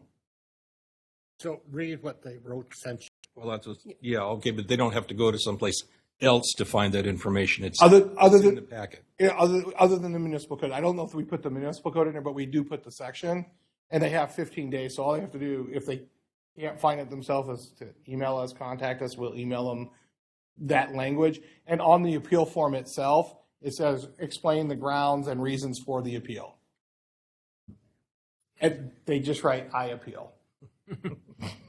Okay. And then number 10, it provides authority for the city attorney to enter into settlement agreements with people who've had civil penalties and notices. A lot of times we've issued civil penalties and they come in and want to work with us about, hey, we'll get it fixed. Can you reduce my civil penalty? Currently now, the only way you could get a civil penalty reduced is if you filed an appeal within 15 days of us issuing it. Determines that we issued the fine incorrectly. This would provide a third option, which is I didn't appeal it, but I still want to work with the city to get the civil and remove the civil penalty in total or partly.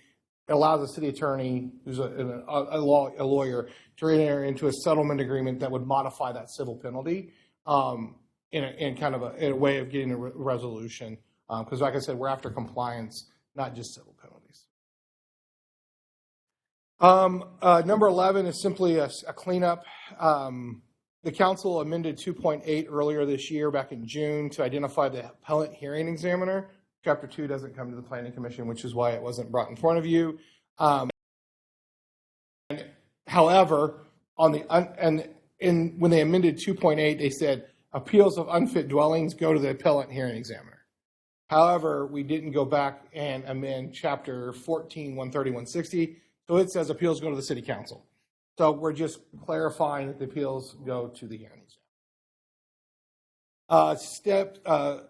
Number 12 simply deals with when we have to publish things in the newspaper. The state law says it's a minimum of 10 days. Our code currently says 15. We're just matching our code with the state law. Governmental signs, number 13, just adds temporary signs installed by the city at city government posting locations. Number 14 deals with temporary signs. It clarifies, and there was an amendment by CDC, so I'll give you what the amendment is.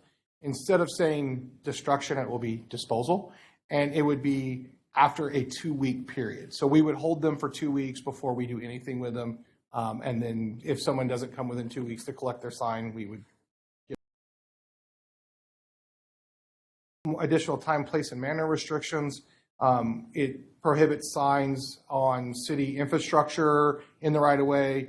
It would prohibit signs within the flow line of a stormwater ditch. We're talking about flooding. You put your campaign sign or your shop at Joe's or your vote for the spotted whale or whatever the sign says on it in the middle of a drainage canal. We have a big rain flow. It goes down and blocks up a culvert, and we have a flooding. So we don't want them in our drainage ditches for flooding issues. And then also, because we don't have sidewalks on 410 past Veterans Memorial Drive, would prohibit the installation of signs along 410 from Veterans Memorial Drive to the eastern city limits, where we don't have sidewalks and it's not safe for people to walk. There's nowhere for people to park. You're walking on a highway. That would be that amendment. And that specifically was raised by the deputy mayor and asked us to put that in. 15 and 16 is just a cleanup. We moved to setting fees by resolution versus fees in the ordinance. These two sections saying go to this section, and when you go to that section, it says fees are set by resolution. So it's just a cleanup. 17 is a cleanup when we updated the urban forest. There's two cleanups when we updated the urban forestry code. There's the use of small canopy tree, medium canopy tree, and large canopy tree. However, we forgot to put the definition in. So we're adding the definition of what we mean by those types of trees so people know what we mean versus us having to tell them. And then the last is it removes arborvitaes from the definition of tree. Technically, an arborvitae is a tree. People treat them as bushes, but they're technically trees. We don't want to acquire permits when people are playing with their arborvitaes, so we're just throwing arborvitaes as not a tree. And then number 18 is another kind of cleanup. If you actually look at the municipal code, there's this section 914.010 that says the police department is responsible for all enforcement related, not the code enforcement officer. So we're just repealing that section. Why it was there, we don't know, but just so that people don't raise the issue that code enforcement's doing it versus the police department, we're just repealing this section. So I can answer any questions the city may have on any of those amendments. See, nobody raising their hand. It's all pretty straightforward stuff. Yeah. And that's what these are meant to be. They're not meant to be super controversial type things. So do you need a motion to move this forward, or is it? Yeah, so if you go to close the public hearing first. So I'm going to close the public hearing on ordinance D 23-141-2023 code maintenance amendments. So if you go to page 5 of your packet, there is a suggested motion. Yeah, I've got it here. Okay. So I move to recommend the city council approve ordinance D 23-141, making routine housekeeping amendments to the Bonney Lake Municipal Code. Second. Moved and seconded. Discussion. All those in favor say aye. Aye. The ayes have it. The motion goes forward. All in continuing business, none. We've done new business.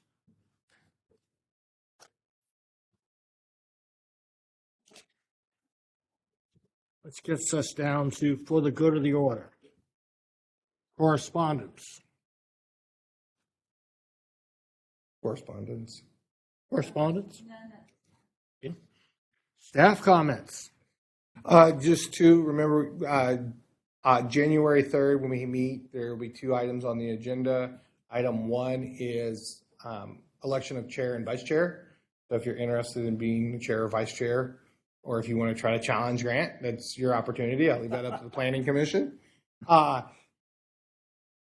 In early January, I shouldn't say early January, mid to late January, we'll be doing the call for filling Commissioner Hubler's seat and also for the other seats that are vacant.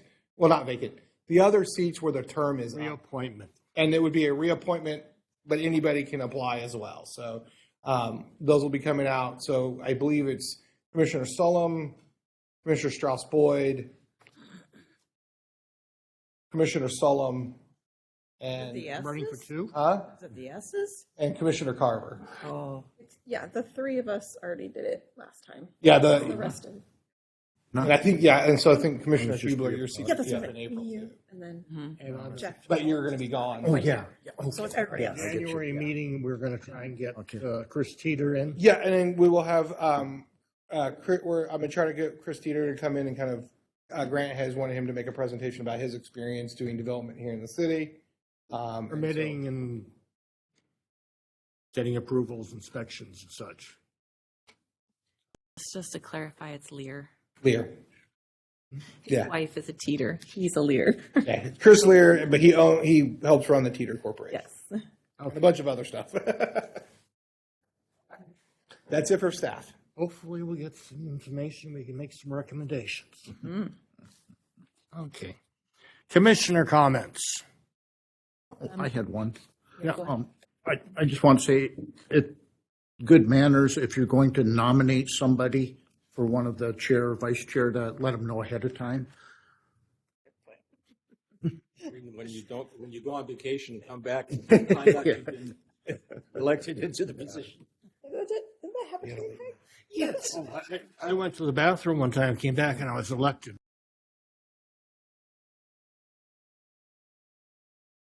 I have a question, Jason.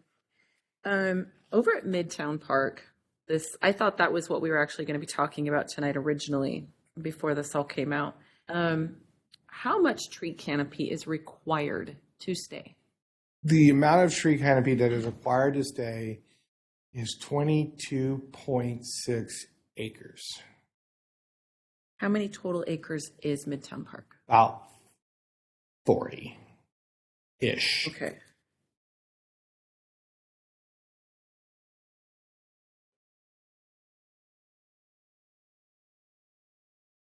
You have a follow-up? Because I bet you I have an answer. Well, just it was brought up to me that there's another organization that would like to come into Midtown Park and help pay for a different type of field to be brought in for a small miniature-sized soccer type of, I can't remember what it's called, mini field or something like that. But it was brought up to me that there is an organization that wants to present that, but I was like, I don't know how much tree canopy has to stay and how much can be removed. When we went to the city council and did their presentation, the issue of fields came up. And we're currently working with the architect to try to squeeze in there. We think we can get one multi-sport field in there. The second one kind of has some if-then statements, and the architects are kind of the landscape architects are working through that. So I think we can do one for sure. We kind of have space to do the second one, but we have the canopy issue.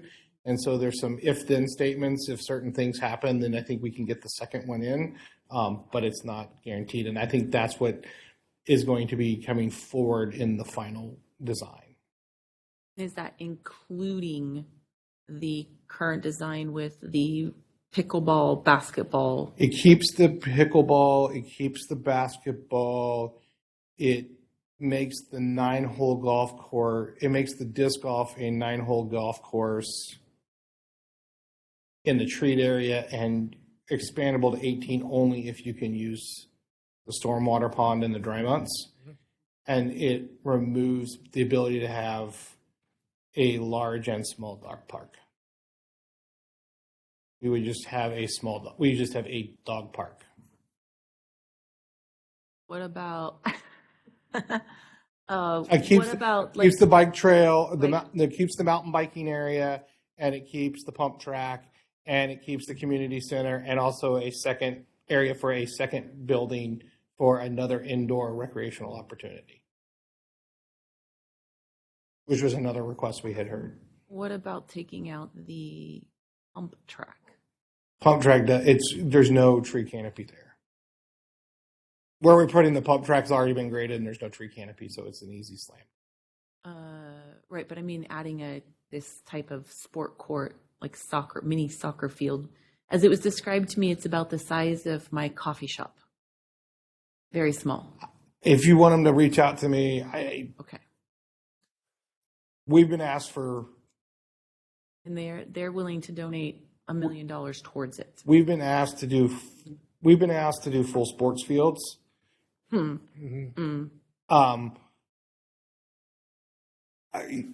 Commissioner Hubler, I will let you take that up with everybody on January. We could go to one big field, one small field. It's like I said, we are just. I've always said this. I don't think I'm not making. This is what you have to do. We're responding to the things we've been told, and so that's what we're bringing forward is kind of this multi-court field with one for sure possibility for a second. It's not to say we can't tweak that to do something different, but that will be discussed. And that is on the agenda for the Joint Planning Commission City Council meeting on January 16th. Right. Is the parks plan. I love it. So I will let you guys have. Like I said, we're just responding to what people want and trying to make everybody happy. I don't think it's going to happen. I don't think it is either, but I'm doing my best. All right. Commissioner Huber is not going to be with us in the future. No, I have your guys' gifts in my car. I didn't have time to grab them all and bring them We in. haven't finished with you. Traditionally, when a commissioner gets elected to the council, the commission people buy her a vest, a police vest. Oh. Her name and City of Bonney Lake. So we're Commensurate going, with your importance. so we are going to get together and take up a collection and get you a vest. What size? Typically a small. You guys, that's so sweet. Thank you. Just something to remember us when you're up there so high. Remember the little people. Commissioner, I'll see you every Tuesday night.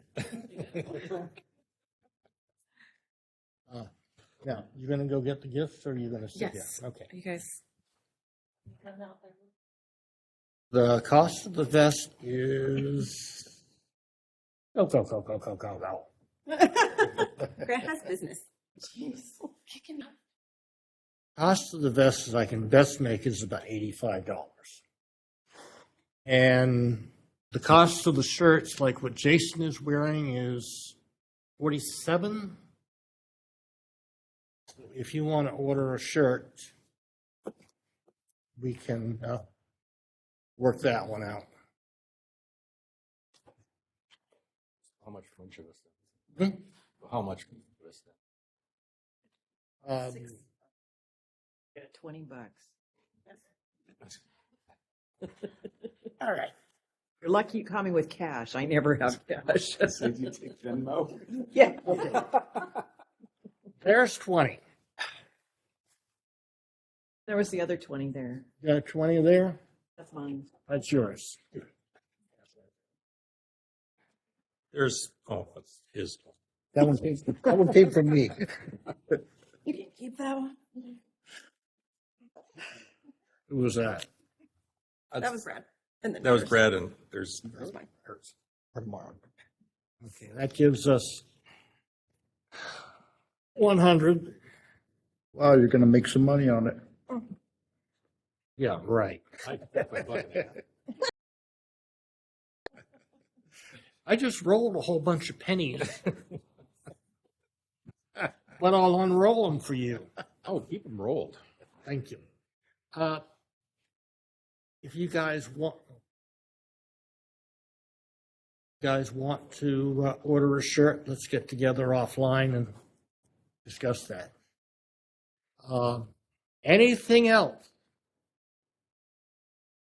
Happy holidays, everybody. Yes. Yeah. He's good. I was hungry. Motion to adjourn. I'll move. Is there a second? I'll second that. Moved and seconded. All those in favor of adjournment, say aye. Aye. We're adjourned, and Okay, so in mine, I want you guys to all know how much I have loved working with you for the past couple of years. So these represent the growth that we have all made working